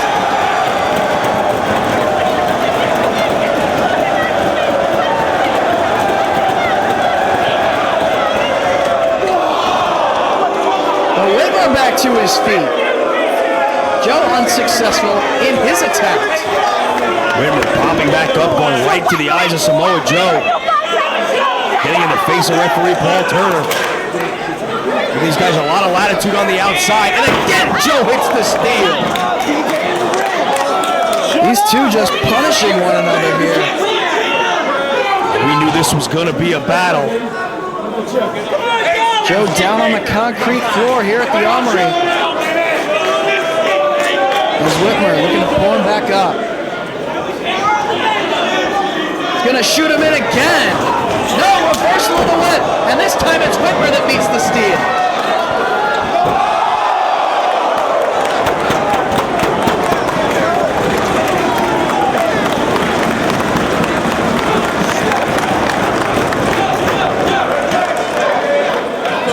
Connects with the boot that time, sending Whitmer up and over the guardrail into the second row. And Samoa Joe's going for the table here. He's grabbed our timekeeper's table and popped it up against the barricade. Both of these men can hit very hard, and they're also putting the barricades, and now the table going to be put to use by Samoa Joe. Another handful of hair on Whitmer, just yanking him over the top of that guardrail, back to the outside. Whitmer shot, puts on the brakes. Gets the boot up into the face.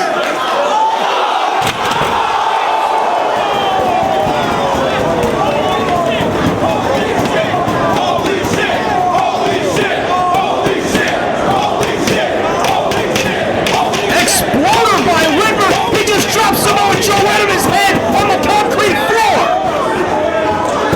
Talk about a devastating maneuver. If he can get Joe back in the ring, this thing could be over with. Oh, Joe might be out right here. He just dropped him head first on the concrete floor. Forget the table. He just dropped him on the cement. Whitmer's got to get him back inside the ring to get the victory, though. Trying to pull Samoa Joe back up. And he's going to do exactly that. Rolls him back inside. Well, that's got to be it. He's got to have him here. Whitmer with the cover. Oh, Samoa Joe gets his shoulder up. Unbelievable. BJ Whitmer just dumps him on his head on the cement and he still kicks out. Whitmer looking to follow up now. Samoa Joe under the ropes. Takes out the leg. Whitmer off the ropes. Connects with the knee. Again, Joe able to kick out. Two very hard kicks from Whitmer again, targeting the head of Samoa Joe. The eyes glassy of the big man here. Joe blocking the suplex attempt. Oh, Whitmer finally gets it. Show of strength by Whitmer, taking the big man off his feet. Cover. Again, able to roll his shoulder up off the canvas. Whitmer moves him to the center of the ring. And climb up top. Lacey very happy on the outside. Whitmer poised up top. Frog splash, nobody home. Joe needs to dig down for some energy here. Crowd trying to rally Samoa Joe here. Lacey trying to encourage BJ Whitmer. Both men struggling to their feet. Joe off the ropes. Leapfrog by Whitmer. Another leapfrog, but he's caught by Joe. Inverted atomic drop. And a kick right in the face. Senton splash. Cover by Joe. Oh, Whitmer kicks out. These two have absorbed so much punishment and are continuing to go. Powerbomb. Turns it over into a modified Boston Crab. Joe sitting down very deep in the back. Whitmer trying to crawl his way towards the ropes. Able to grab the ropes and force the break. Hey, Lenny Leonard, while we get a chance, it's time to pay the bills. First of all, you can watch ROH for free on your computer at ROHvideos.com. Check ROHwrestling.com for all your wrestling merchandise needs with DVDs, figures, shirts, and more from TNA, WWE, Japan, and more. Also, check out great DVDs from Full Impact Pro, as well as Shimmer Women Athletes. That's ROHwrestling.com, 215-781-2500 for shoot interviews and much, much more. Samoa Joe back to his feet first. Whitmer in the corner. Joe's going to bring him out the hard way. Whitmer into the corner. Running knee again by Joe. Connects right to the side of the face of BJ Whitmer. Another hard maneuver to the side of the head of Whitmer after being dumped on his head by BJ on the floor. Raking the boot across the face.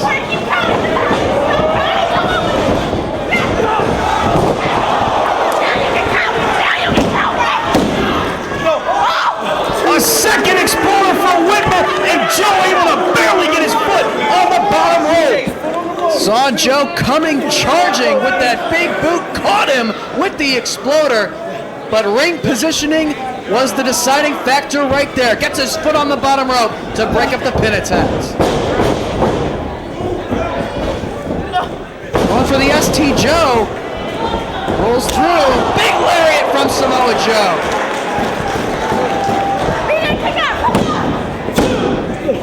Whitmer with the shoulder up at the last split second. Joe looking to choke him out here. But again, way too close to the ropes. This time it's Whitmer with his feet in the ropes. And now just kicking away at the side of the head. Again, trying to lock in that rear naked choke. Whitmer grabbing the rope, trying to save himself, but gets caught with a knee right in the mush. BJ. The rear naked choke. Joe's trying to turn him towards his back. Whitmer fighting him off. He's got that arm trapped. 2, 3. Oh, he's biting him. BJ Whitmer escaping the choke by biting the arm of Samoa Joe. Forearms from Whitmer now. Roaring elbow from Whitmer. Joe staying on his feet. Ducks the other attempt. Oh, what a kick! Oh, he's unconscious. He's out. He just punted him in the face. That's gotta be it. Good call by referee Paul Turner right there. BJ Whitmer is out. Samoa Joe, your winner. He just knocked him unconscious with one kick. A great showing by BJ Whitmer, but Samoa Joe gets his revenge. Now Joe will be on the lookout for Jay Lethal as well as Christopher Daniels.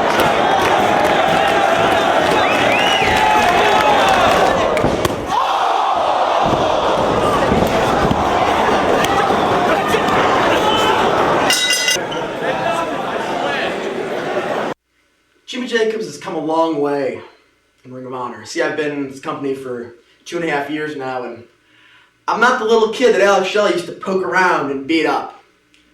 And in 2004, Ricky Steamboat took me under his wing because he saw something in me, and I owe him a lot for that. He was the first guy to see something in me.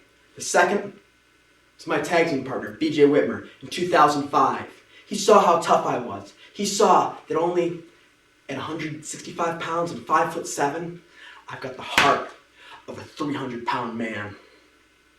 And together, we took the tag team titles for almost 6 months straight. We were 2-time tag team champs of the world in Ring of Honor, and we beat everybody. You put them in front of us, we put them down. The best. Top guys in Ring of Honor, former world champions, We beat Samoa Joe and Jay Lethal, CM Punk and Ace Steel, James Gibson and Spanky, the best Ring of Honor had to offer. Put him down. Then we lost the tag team titles. And man, I love wrestling. But I lost a little bit of part of me when we lost those titles. And then Lacey came along. And see, Lacey, she filled a void that was left by losing the tag titles. But that void she filled had nothing to do with belts, and it had nothing to do with wrestling. The void Lacey filled had to do with my heart. See, right now, I know it's just a business relationship, but I want to make it more.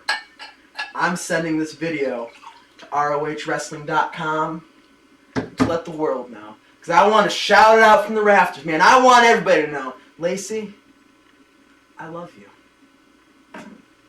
And I believe you love me too. See, my passion for you burns like the fire of 1,000 suns. You complete me, Lacey. I'm pouring 2 glasses of wine. This bed, it's big enough for 2. I just want to be the one to touch those soft lips. And even if you don't feel the same way I do, I just want to be there for you. I want to be next to you. I want to be the one you go to. Lacey, you're the one for me. You complete me.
We are ready for what should be a very fast-paced and high-impact matchup between the phenomenal AJ Styles and Matt Sydal. These two no strangers to one another. They've teamed together on 2 occasions here in ROH at the Showdown in Motown and at Vendetta, taking on the Embassy in 2 matchups. Matt Sydal, the newest member of Generation Next, along with the ROH Tag Team Champions, Roderick Strong and Austin Aries, as well as Jack Evans, and this is going to be one heck of a matchup. And AJ Styles requested this match against Matt Sydal earlier on tonight. Let Gary Michael Capetta know that he wanted this match as a test. And exactly what that means, I'm not quite sure, but AJ Styles wants to see exactly what Matt Sydal is made of, maybe what he can do in the ring against Matt as opponents.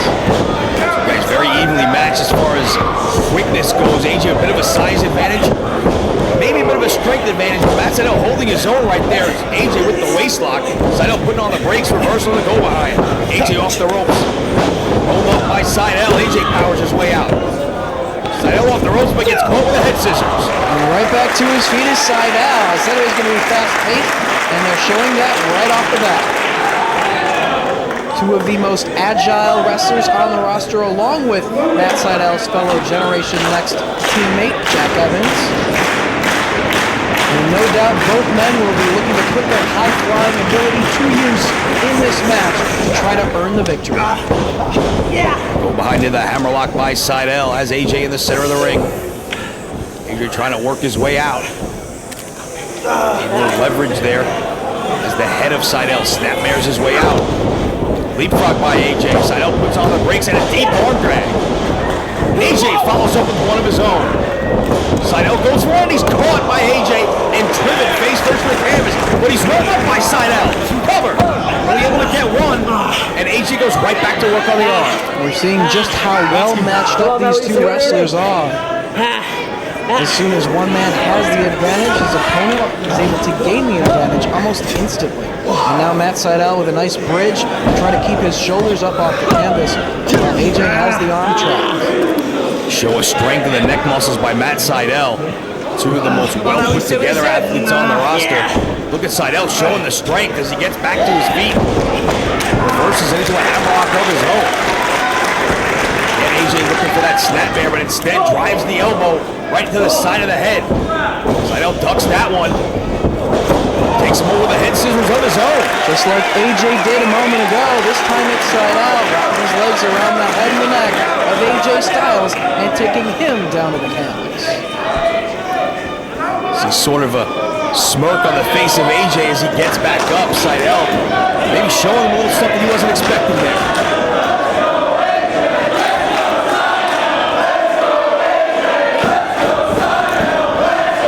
Styles with the side headlock, sent off by Sydal. Shoulder tackle, but right into the ropes goes Sydal.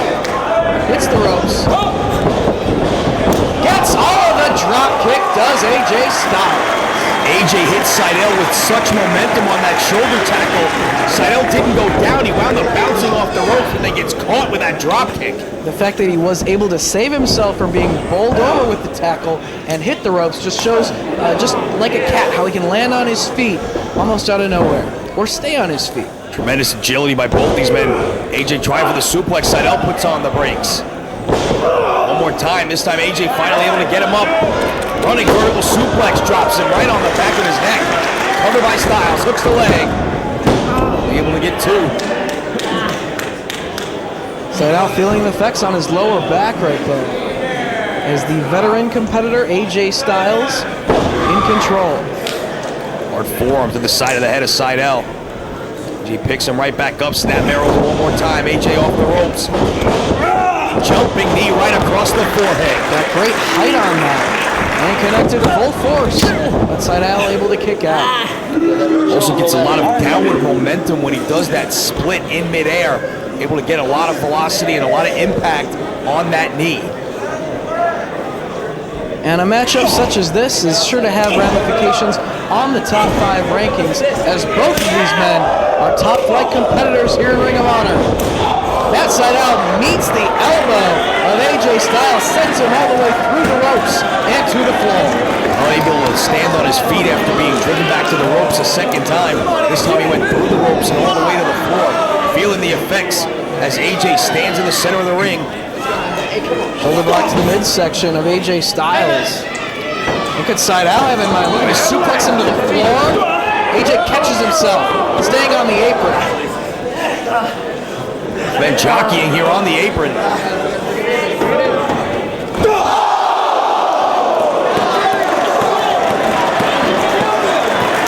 Canadian brainbuster on the ring apron. The neck of Matt Seidel crimping as it crashes into the apron on the outside of the ring there. You see him in a lot of pain on the floor. One of the hardest parts of the ring is just steel and wood out there on the apron. Not a whole lot of padding. It's all impact on the neck of Seidel. Oh, but he's able to kick out. AJ, though, going to stay right on top of him, going right back to the head. Sound strategy here by AJ up on the shoulders. And drops his neck right over the knee. Softened up that neck on the apron, and now a neck breaker over the knee, but again, able to get his shoulder up off the canvas at the count of 2. Seidel's in a bad way here. Needs to find a way to reach down and break the momentum of AJ Styles, who goes right back to work on the neck. Twisting away on the neck. Many have said that Matt Seidel is a superstar to keep your eye on here in 2006. Someone who's looking to really make an impact in Ring of Honor during 2006. Trying to fight his way out of the grasp of AJ Styles, relieve that pressure on his neck, but AJ right back into control. Sends him to the corner hard. Seidel slumped in the corner. AJ gets caught running in, though. Seidel able to get the foot up. That neck still bothering him, but connects with that spinning kick. That might be the move that Seidel needs to buy himself some time here as AJ goes down hard. He's got Styles down on the canvas, but again, feeling the effects of the damage to his neck thus far. Pulling out on the back of his neck as he tries to follow up. Ducks the kick attempt by Styles. Rolls back. And grabs hold of the ankle of AJ Styles. A lot of pressure put on the leg right there, and again, still feeling the effects on that neck. Also has AJ's left arm trapped there behind his leg as well, as you can see. Innovative submission hold right there by Matt Seidel, trying to wear AJ down while he tries to regain some feeling in that neck. Seidel could be suffering the effects of a stinger maybe from that fall on the apron after that brainbuster by AJ. The pain shooting down your arm. Belly to back suplex from Matt Seidel. Drops him down in the center of the ring. Goes for the cover, hooking the leg. Couldn't keep the shoulders flush against the canvas. Very high angle on that belly to back suplex. Most of the damage being done to the shoulders of AJ to the back. Seidel elevates Styles up on his shoulders and drops the back of AJ Styles right over the knee. Shades of his partner in Generation Next, Roderick Strong right there. And again, with both the arm as well as the leg tied up, putting pressure on the back as well as the leg and the arm.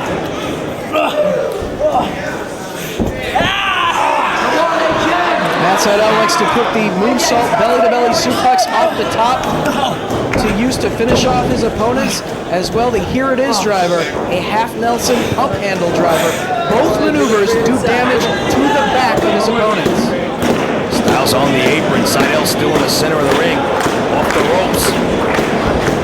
Caught with a forearm though from AJ running in. Both men still on their feet. And AJ Styles drop kicked out of midair. AJ likes to utilize that springboard forearm from the outside in. Seidel had it scouted. Connected with a drop kick to the midsection. Cover.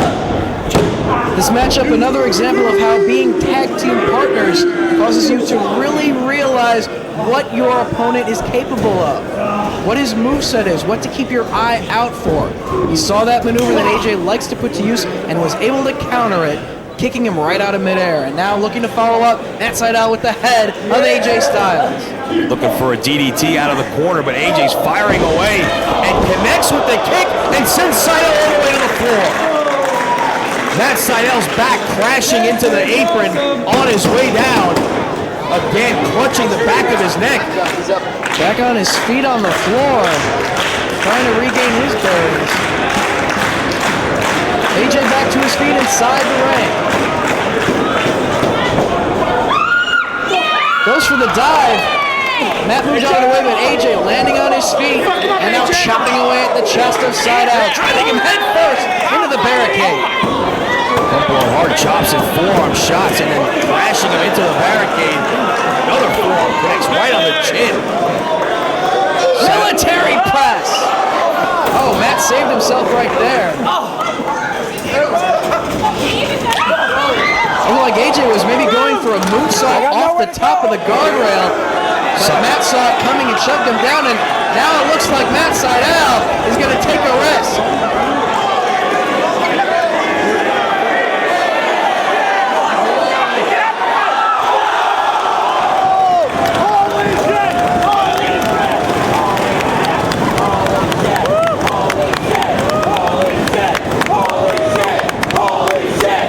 Sydal connects with the moonsault off the top, over the guardrail to the floor. Putting his body on the line for the sake of a victory. What it would mean for the career of Matt Sydal to earn a pinfall or submission victory against an established competitor such as AJ Styles here tonight. Oh, this would be without a doubt the biggest win in his young career here in ROH. And he is trying to get AJ back into the ring to do just that. One of the top flyers in Ring of Honor, Matt Sydal, showing what he's all about to the fans here in Philadelphia. Again, still feeling the effects on that neck. Trying to not let it bother him and stay focused on his opponent. Oklahoma roll. Only gets 2. Styles quickly to his feet, went for the clothesline. Whoa! Went all the way around the clothesline into a backslide. Only 2. Wheelbarrow got caught and planted by AJ Styles. With one arm just elevated Sydal and took him overhead with the suplex. There you see the power of AJ Styles. He's known for his high flying, but he is an extremely well put together individual, and he used his strength right there to drive the back of the head of Matt Sydal into the canvas one more time. Styles back to his feet, Sydal as well. Lost the attempt twice and connects with shots of his own on the phenomenal one. Sydal chopping away at the chest. AJ holds on, catches the head, maybe looking for another brainbuster. Sydal blocks. Driving that leg across the chest and down to the canvas, but only gets 2. Sydal swore he had him there. You saw him hold 3 fingers up.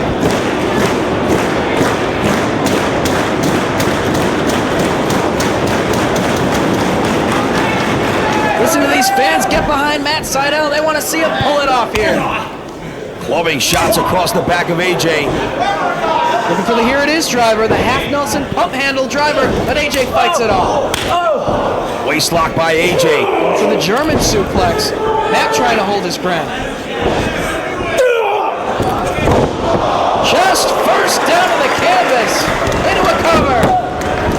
Only 2. Sydal driven face and chest first to the canvas, somehow able to slip out at 2.5. Despite the damage to his neck, Matt Sydal staying in this fight.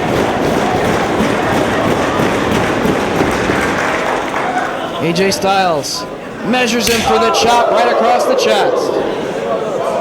Has him by the arm, but Matt, with his other arm wrapped around the top rope, putting on the brakes, preventing himself from being shot off. Straight right hand by AJ. Side Russian leg sweep attempt blocked. Standing moonsault cover. So close right there. Sydal again showing his agility.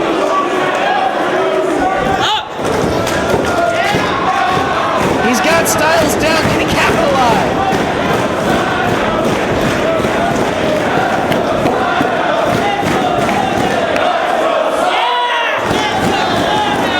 Going all the way up to the top now is Sydal. Nobody home. Sort of caught himself though. Runs right into the elbow of AJ Styles. To the second. Back flip catches the head.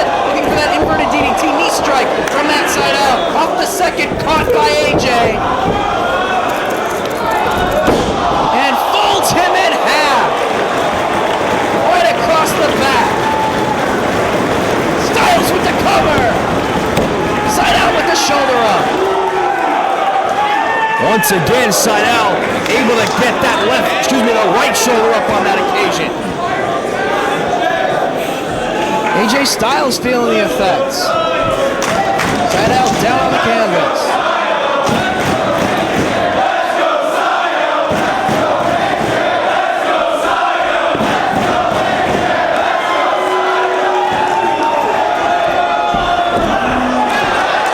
Looking for the Styles Clash, but Seidel blocks it. Go for it again.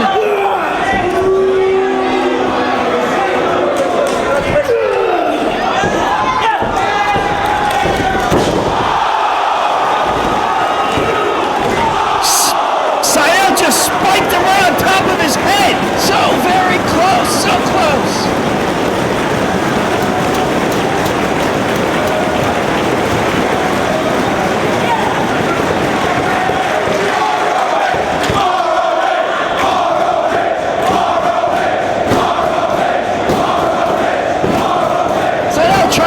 AJ Styles off the canvas, backs him into the corner now. Kicking away at the midsection. Chop across the chest.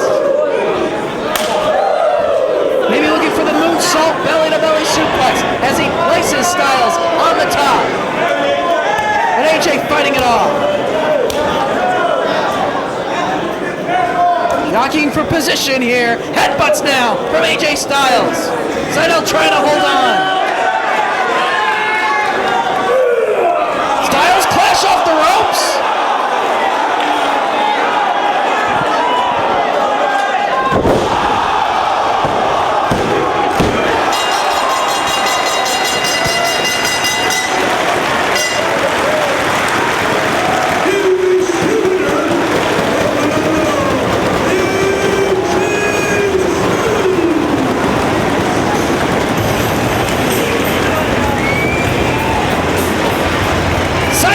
Snapping him over with the Rana, but the momentum off the ropes was too much. AJ rolled the shoulders of Seidel down to the canvas. 1, 2, 3, and AJ Styles picks up the victory.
Matt Seidel.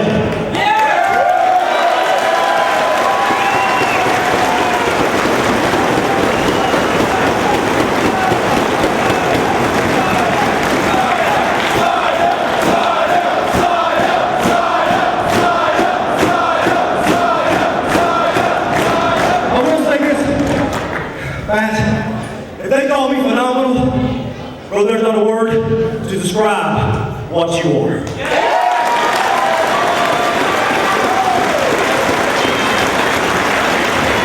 Now, I requested this match with you for a reason. I'm not going to propose, we'll make it a little short and kind of way. It was a testament. Don't worry about the faggots. Don't worry about it.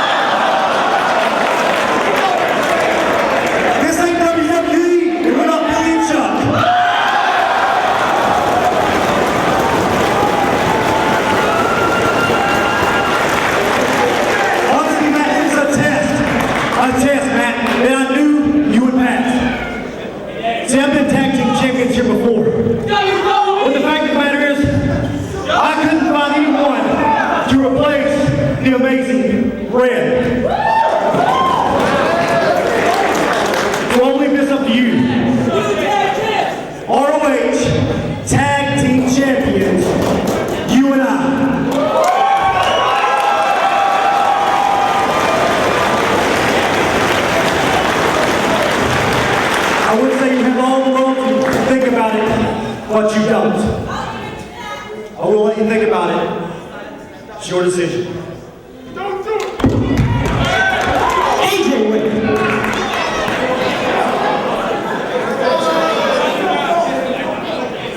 Let's go for those bells.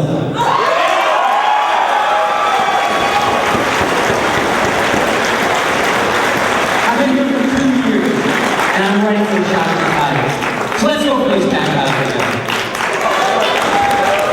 Do you think he deserves a title here, boys?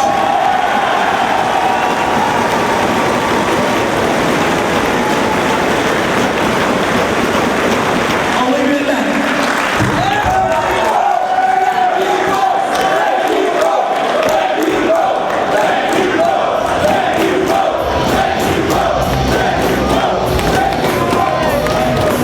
The lengths you'll go.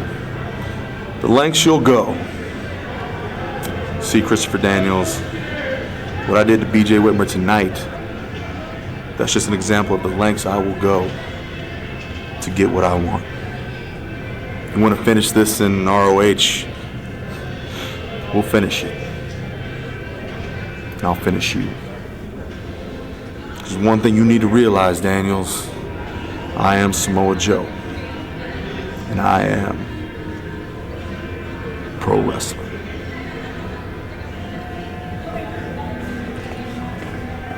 Oh, you again.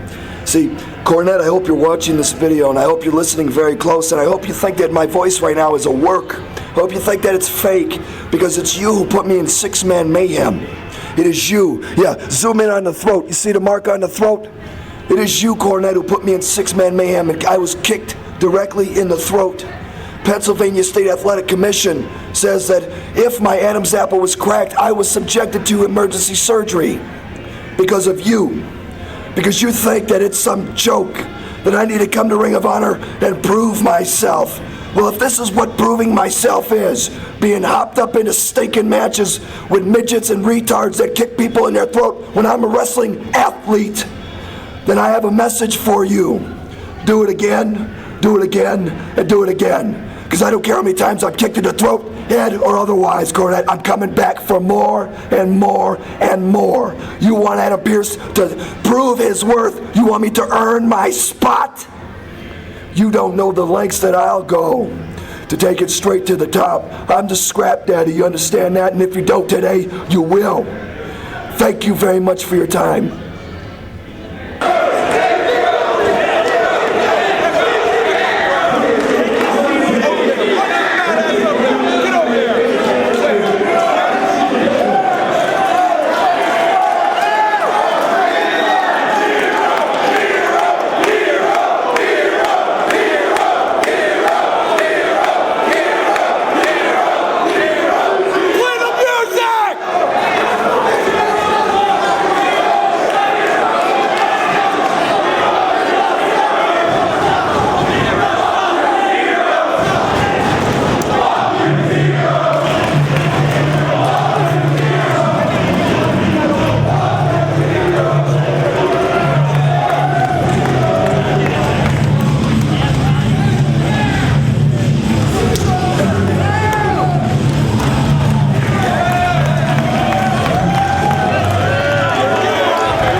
is time for your main event of the evening.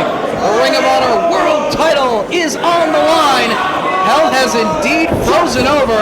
Chris Hero is in Ring of Honor, going after Bryan Danielson's ROH World Title. I, for one, never thought we would see the day that Chris Hero would be standing in the middle of a ring in Philadelphia on a Ring of Honor show of all places, trying to win the world title. Bryan Danielson trying to take over early with that full Nelson. Hero trying to break it. Danielson hanging on, though.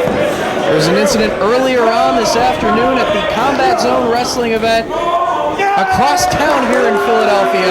Our own Jimmy Bauer was in attendance, and he's going to be joining us shortly to give us some details on just what took place earlier today between ROH and CZW, as Chris Hero has really pissed off quite a few people in Ring of Honor, namely your heavyweight champion. Oh, what a drop kick, sending Hero down to the canvas and to the floor. Oh, he connected right on the chin of Chris Hero, who has to go to the floor to try and regroup. And I don't know if we can get a shot at the eyes of Chris Hero, but they look glazed over. I don't know if he got knocked out by that drop kick or what, but he is out on his feet right now. Danielson asking him to bring it back inside the ring. He's ready to go. It's time for Chris Hero to back up his words on the internet, his words in his live journal, to get back in that ring and fight.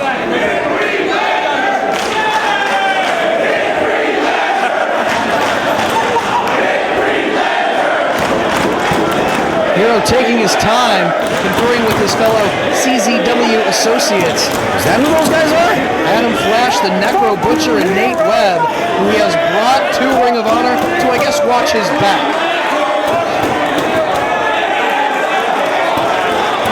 And I think he needs to worry a little bit less about the fans at ringside and worry about the world champion waiting inside the ring. Oh, for the love of God! The fans are all over Chris Hero. And rightfully so. He's got a big mouth. He doesn't even wrestle in this company. And he's claiming that he's better than the world champion. Well, back it up. Get in that ring. Taking his time, his senior official, Todd Sinclair, tries to hold Dragon back.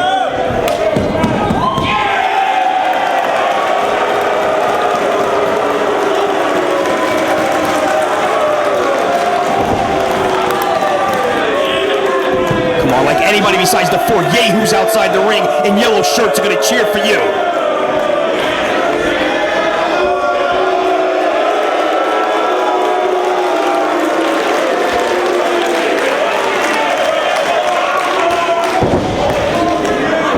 The fans here tonight in Philadelphia very vocal in their support of their chosen wrestler in this match.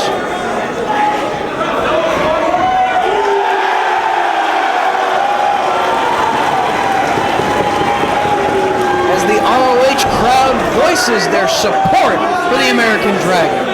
And Jimmy Bauer making his way into the broadcast booth.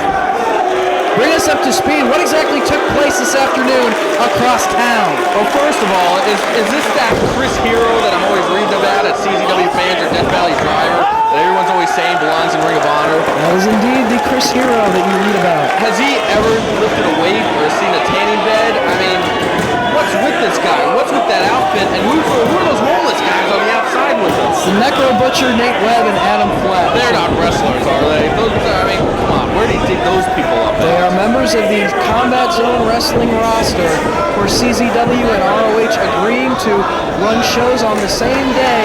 CZW during the afternoon, ROH during the evening. Chris Hero took issue with that, and at one of the main Combat Zone shows, I believe it was the Cage of Death. Yep, there's no doubt it all started at Cage of Death when it was announced that there would be this doubleheader today in Philadelphia. Chris Hero, who quite frankly really has, so he claims that he's never had interest in ROH, as we see it. Nice back and forth here.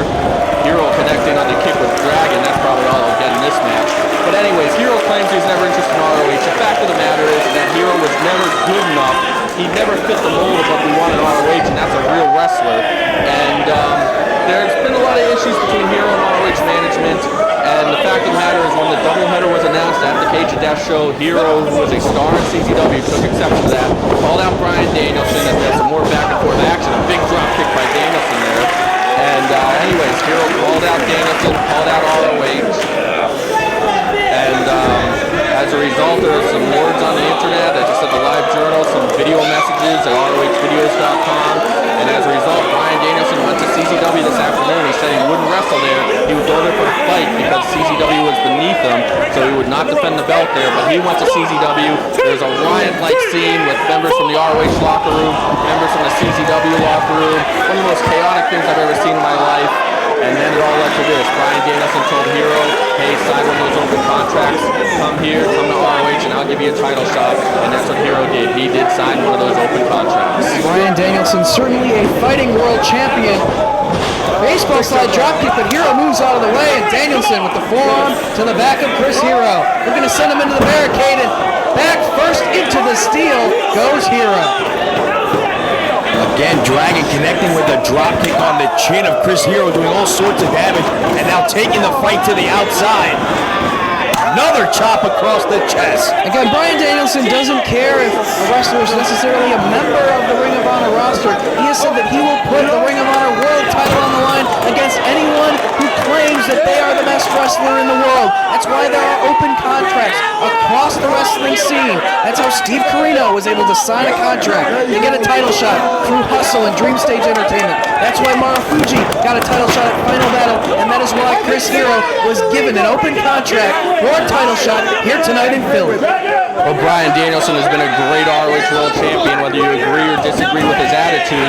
I mean, those classics against Roderick Strong, but I'm not going to get into all that. I'm going to get into the fact that I'm almost offended watching what I'm watching right now. What's a Necro Butcher? Well, he's one of the top hardcore style wrestlers on the CZW I think roster. he means garbage style, and that's exactly what that is. Well, it's open for debate, as now it's Danielson meeting the barricade, back first, right into the steel, goes the champion. Zero trying to regain his bearings, very confident here tonight. Well, Chris Hero's a big man on the mic, too. But yeah, it's so ridiculous. A lot of what he said before this matchup got underway, making ridiculous comparisons. Well, hell has definitely frozen over. And really, I've seen enough. I mean, this guy Hero doesn't stand a chance against Danielson. I know he's got his fans out there, but... yeah, definitely a lot of CZW fans have come to show their support for Hero, but it seems as though the ROH crowd has definitely outnumbered them here at the Omni. Now, there are a good number of Chris Hero fans here, and I have no idea why anybody would be a fan of Chris Hero. But I'm going to let you guys get back to the action, because frankly, I don't really care. All right, thanks Jimmy Bauer for bringing us up to speed, and whoa, what a slap! Danielson just slapping away at the face of Chris Hero, trying to cover up. Dragon has gotten very aggressive in his style since winning the championship, and we're seeing that aggression right now. Taking over on the challenge, who's begging off for mercy in the center of the ring. Danielson with that right hand cocked and a handful of hair of Chris Hero. Just holding his head in position as he rakes the knee across the side of the head. Snapmare by the champion. Hard kick to the spine. It is All-American Dragon here at the onset, driving the knee across the forehead of Chris Hero. Cover Hero kicks out at one. Hero, a top-flight athlete. I know Jimmy Bauer does not really favor him too much, and he does have a big mouth walking into Ring of Honor, thinking that he deserves a title shot on his first show. But take nothing away from Chris Hero's ability. He does have the tools. Again, Dragon trying to go after the legs. Hero trying to kick him off. Danielson just tenacious now as he turns him over. See if he can get that surfboard this time. Tried to get it earlier. Hero tried to fight it off, and he drove the knees of Hero into the canvas. Hero trying to block. No, he can't get it. Block it. Stop it. Danielson standing on the hands there for a moment. Hero trying his best to just fight it off, and Danielson changes it up, grabs hold of the chin.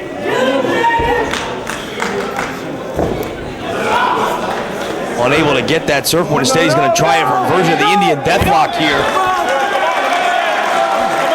Hero reaching for the ropes. It's time for a sexy party, Lenny Leonard. Hero with nowhere to go. Danielson totally in control here. Pulling Hero away from the ropes, back toward the middle of the ring. Contemplating his next move. He's got Chris Hero right where he wants him. Hero trying to turn his way out of this. grabbing hold of the wrist of Bryan Danielson. Wise move by Hero, a lot of pressure on the wrist there. And snapping back, putting a lot of pressure on those legs. Isn't this over yet? No, Jimmy Bauer, it's not over yet. You know, as much as you might dislike Chris Hero, he is a reputable challenger. He's a student of the game, and both Bryan Danielson... You know what, Dave? I don't really care. All right, Jimmy Bauer leaving the broadcast position again. I mean, as much as you might not like Chris Hero and his attitude as of late as he wraps the cravat around the head of Bryan Danielson, trying to turn the tables on him, Chris Hero definitely has the experience and the training background to back up his words in many ways. Danielson and Hero have similar training influences. Both of them trained under William Regal, Fit Finley, Dave Taylor. Both of them trained under Tracy Smothers at a period during their career. They're both students of the game. Hero also training under Les Thatcher, Dory Funk Jr., Skida from the Toriumon organization. He has done his homework. He is a great athlete. He just has an attitude. You can't take anything away from Chris Hero as an athlete, Chris Hero as a wrestler, Chris Hero as a performer. But Chris Hero as a man is he's a jerk, and he's got a big mouth, and hopefully the world champion is going to shut that mouth before this match is over. Just raking the forearm across the face of Hero and stomping away is the American Dragon, pulling him back up. When you're a good athlete and you're a great wrestler, you can be confident and you can be cocky, but you can also write checks that your ass can't cash. And Bryan Danielson is going to cash that check right now. Another chop right across the chest of Chris Hero. Hero's knees still feeling the effect of that modified Indian deathlock that Danielson had applied. Not a lot of steam on that chop. European uppercut from Dragon. Hero trying to stay on his feet, chops away at the chest. Another European uppercut from the champion.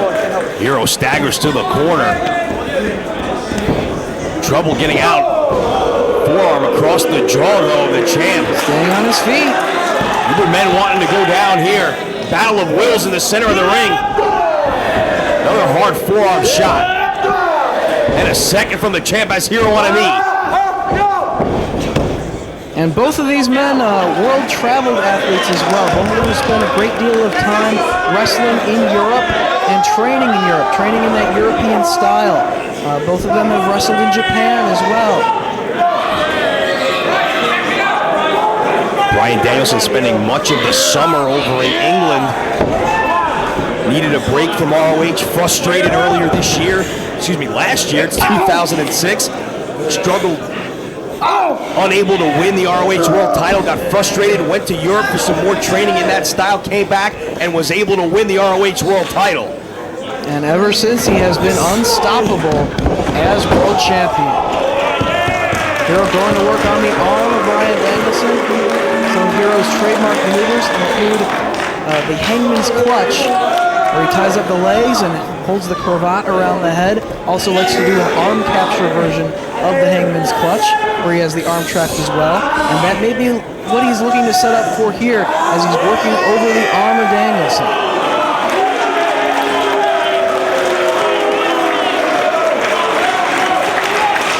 He has that left arm bent back at a very bad angle.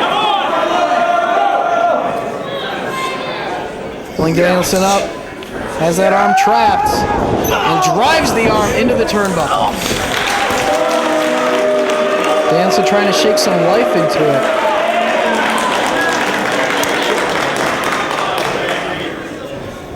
Focusing on that body part, kicking away on the arm. And stomping away on it as well. Hero is able to pick a body part, stick to it. He's a very methodical wrestler in that sense, and a very smart wrestler. Just trying to take away the one arm there of Bryan Danielson, make it very difficult for him to utilize a lot of his submission maneuvers with one bad arm. Trying to keep control of the arm and force Danielson down to the canvas. Hold on. It looks to me like Hero actually has Danielson hurt. Again, I was in the locker room. This doesn't deserve my attention, but Danielson better start mounting some offense soon. Hero has focused on the arm and is trying to target that body part, bring this matchup thus far.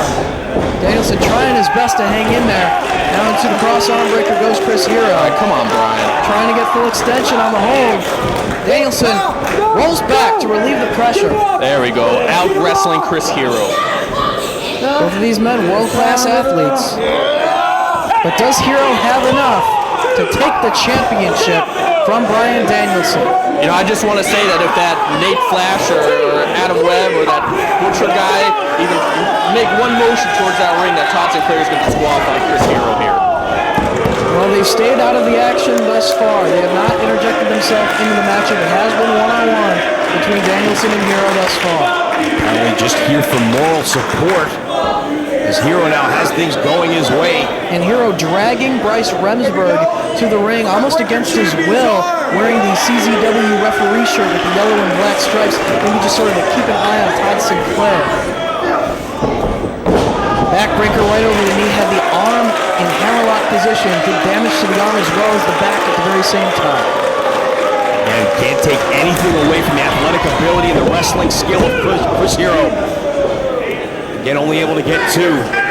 Hero also likes to utilize the Hero's Welcome, very similar in style to Christopher Daniels' Last Rites, the swinging face breaker. Todd Sinclair right there checking on Danielson as Hero's driving the forearm right into the point of the shoulder. Keeping the arm of Bryan Danielson in his control. Single-handed knuckle lock. Single arm lift and drops the leg across the arm. And look at the smirk on the face of Chris Hero. Danielson trying to free himself. He is very cocky. As I said once or twice before, I'll say it again. When you're good, you can be confident. Chris Hero, though, just happens to cross the line way too often. Danielson using his feet to his advantage, trying to break the hold momentarily, but Hero right back to it. Head scissors by Danielson. Trying to work his arm free of Hero's grasp. Hero using that free leg while in the head scissors Get him off my hair! to go back to work on the arm. Stomping away at the fingers. They're doing whatever it takes to try to get Danielson in a weakened position. He wants to walk away from ROH, a company that he doesn't even work for, wearing the championship. He said that he wants to throw the belt into the garbage can when he brings it back to CZW. Pulling it back on the fingers, doing damage to the hand of Danielson. Just a modified Fujiwara armbar there, bending down on the thumb and then pulling back on the fingers. And look at the angle of the elbow of Bryan Danielson. Your arm is not supposed to bend that way. Hero inflicting a lot of pain right here, doing a lot of damage to that limb. As the fans voice their support for their chosen wrestler. Perhaps holding a knuckle lock, trying to force the shoulders of Danielson down to the canvas now. Only down for a count of one. Danielson trying to fight to keep his shoulder up off the mat. Trying to work his way back to a standing position. As Hero with that arm in hammerlock position. Snapping down to the canvas, applying maximum pressure to it. Danielson on a knee, still trying to find a way to get to his feet. That should alleviate a little bit of the pressure of the hold. Finally he does. Trying to get some momentum, but Hero driving him right back to the canvas.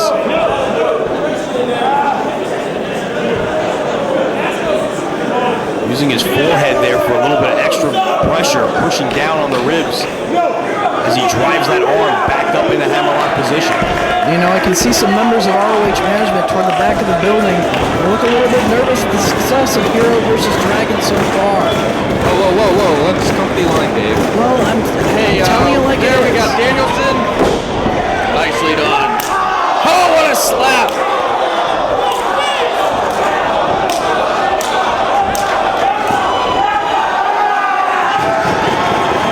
You only need one arm to do that. Dragon getting all fired up. Using his good arm to do damage to Hero. Swats away at the arm of Danielson. Another strike. Nothing wrong with the right arm of Bryan Danielson, that's for sure. Charging in and hits the running forearm in the corner. Nowhere for Hero to go. Traps the head and snaps him over with the suplex. Trying to shake some life back into that left arm. Hero on his back in the center of the ring. Danielson's going to climb to the top.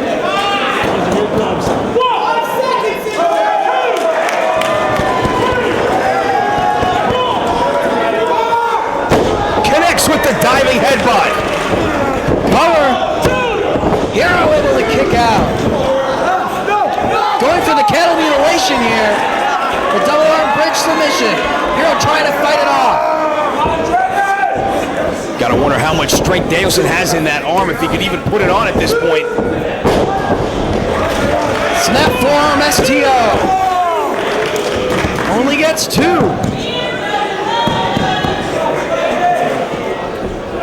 Hero again, focusing on that arm, driving the knee down across the arm of Danielson.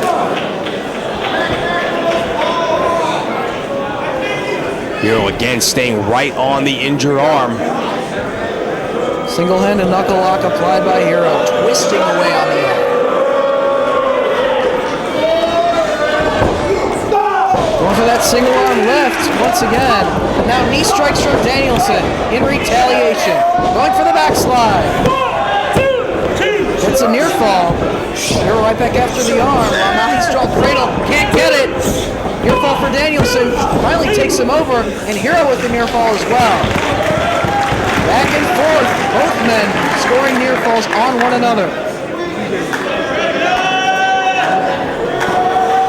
Single arm lift was a move Hero had been taught throughout his training by Fit Finley and Dave Taylor, as well as William Regal. All, as you said earlier, influences on Bryan Danielson as well. And Hero again going right back to work on that arm. Forearm shot right across the biceps. But Danielson fires back with his good arm. Forearm shot from Hero rocks Danielson. And another shot from Danielson rocks Hero, who fires right back. Another slap to the face.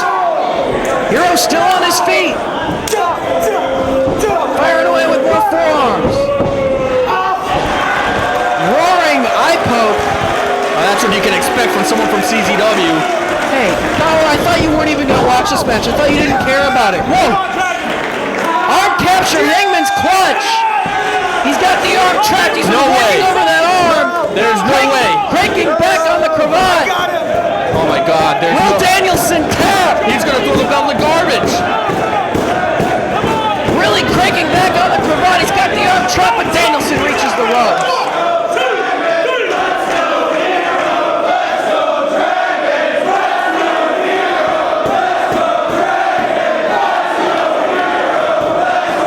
You know, Bauer said that he wasn't even going to watch the match. I'm wondering if maybe he and maybe some members of ROH management might get a little concerned here. Chris Hero's putting up a heck of a fight. What if he wins the title here tonight? I don't even want to think what would happen if he walked out of here with that belt. Going for the Hero's welcome, but Danielson blocks. Trying to get the crossface chicken wing. Saito suplex almost takes him out of his boots. Hero counters. Going up top is Chris Hero. You gotta wonder again about that left arm of Bryan Danielson. Was not able to lock in that chicken wing. How much damage has been done by Hero? Double stop, nobody there. Rolls through and gets caught with a forearm. Oh, Hero might be out. He connected full force with Chris Hero. Roll him over. Fighting to get the shoulders down. Cover. Oh, Hero kicks out. Going for cattle mutilation again. He gets it. That's it. Time to hit the bar, folks. Well, Jimmy Bauer very confident that Danielson's got this win right here. Cattle mutilation.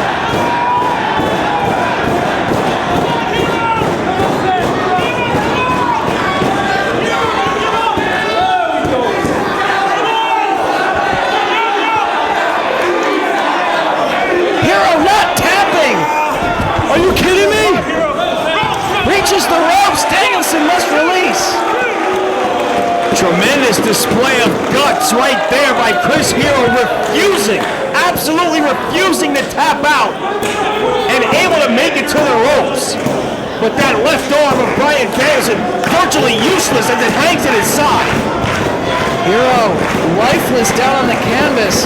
If Danielson can follow up here, he can retain the championship. That Wed Butcher just went to the ring to ring the bell. This is a DQ. They have not interjected themselves into the match thus far. Danielson places Hero up top. Trying to hang him upside down in the corner in the tree of woe. Driving the point of the elbow across the jaw. Setting him back up. He's going to follow him up. Looking for that belly to back off the second rope. Hero's in a bad way up top, and he's firing away with right hands. Trying to free himself. Danielson's still hanging on to Hero. Fighting for positioning here. Who's going to be able to get the maneuver? Headbutt from Hero knocks Danielson down. Hero trying to gain his balance. All the way up top he goes. Backflips over top, lands on his feet. Ducks the attempt. Cravat Buster.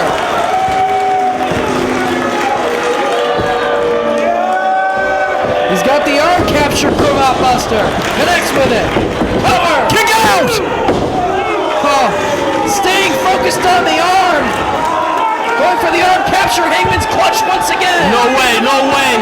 He's got the arm that he's been working over the entire match. It's trapped. Breaking back on the cravat. Get out! Will Danielson tap?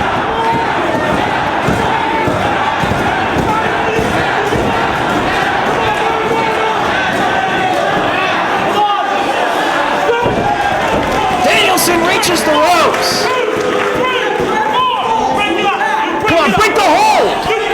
Hero has stayed focused on the arm of Danielson for the entire matchup. He keeps going for the arm capture. Hangman's clutch. Danielson reaches the ropes just as Hero was able to withstand the pain of the cattle mutilation just moments ago.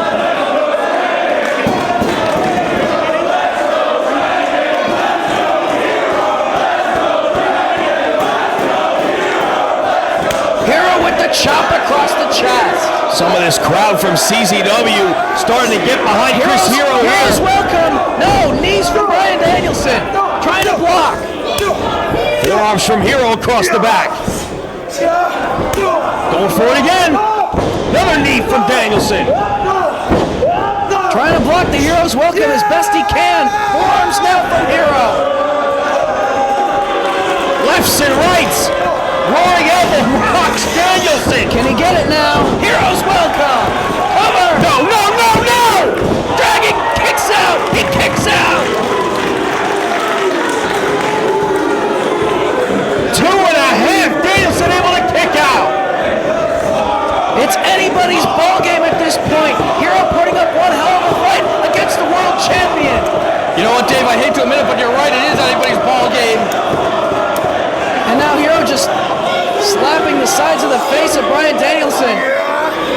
There's no way Chris Hero's going to throw the belt in the garbage. Come on, Bryan. Going for another Hero's welcome. Danielson with the arms. Tiger suplex with a bridge. Trying to hold on to the arms. 2.5. Todd Sinclair almost came down for that third count. Hero able to get the shoulder up. Hero also likes to utilize a hammerlock version of the Hero's welcome.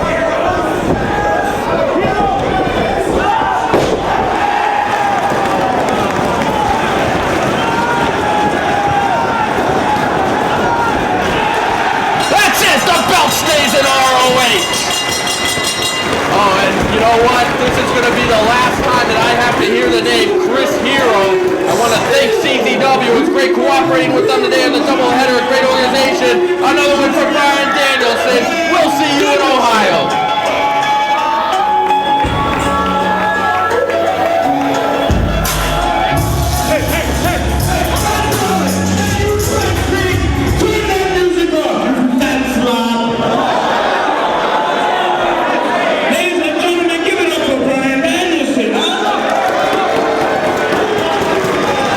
Brian, you know what?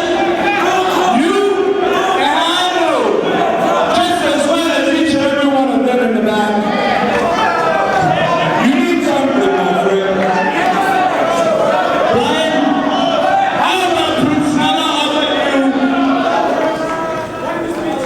a check for the Ring of Honor World title, my friend. I pay you, give it to me, let's get it over with, my friend.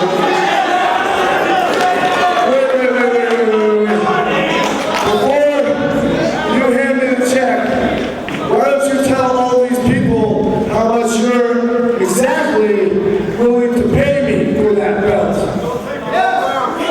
Let me tell you something, my friend. If you know about my bank accounts in Switzerland, in Italy, in Bangladesh, my friend, you see that right there? More than you'll ever see in our check. Trust me on that.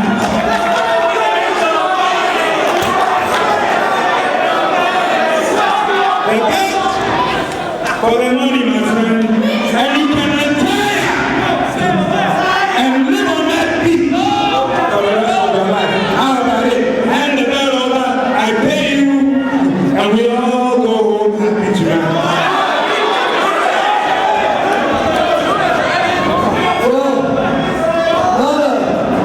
I saw that check is from dollars or whatever in Ghana. And unfortunately,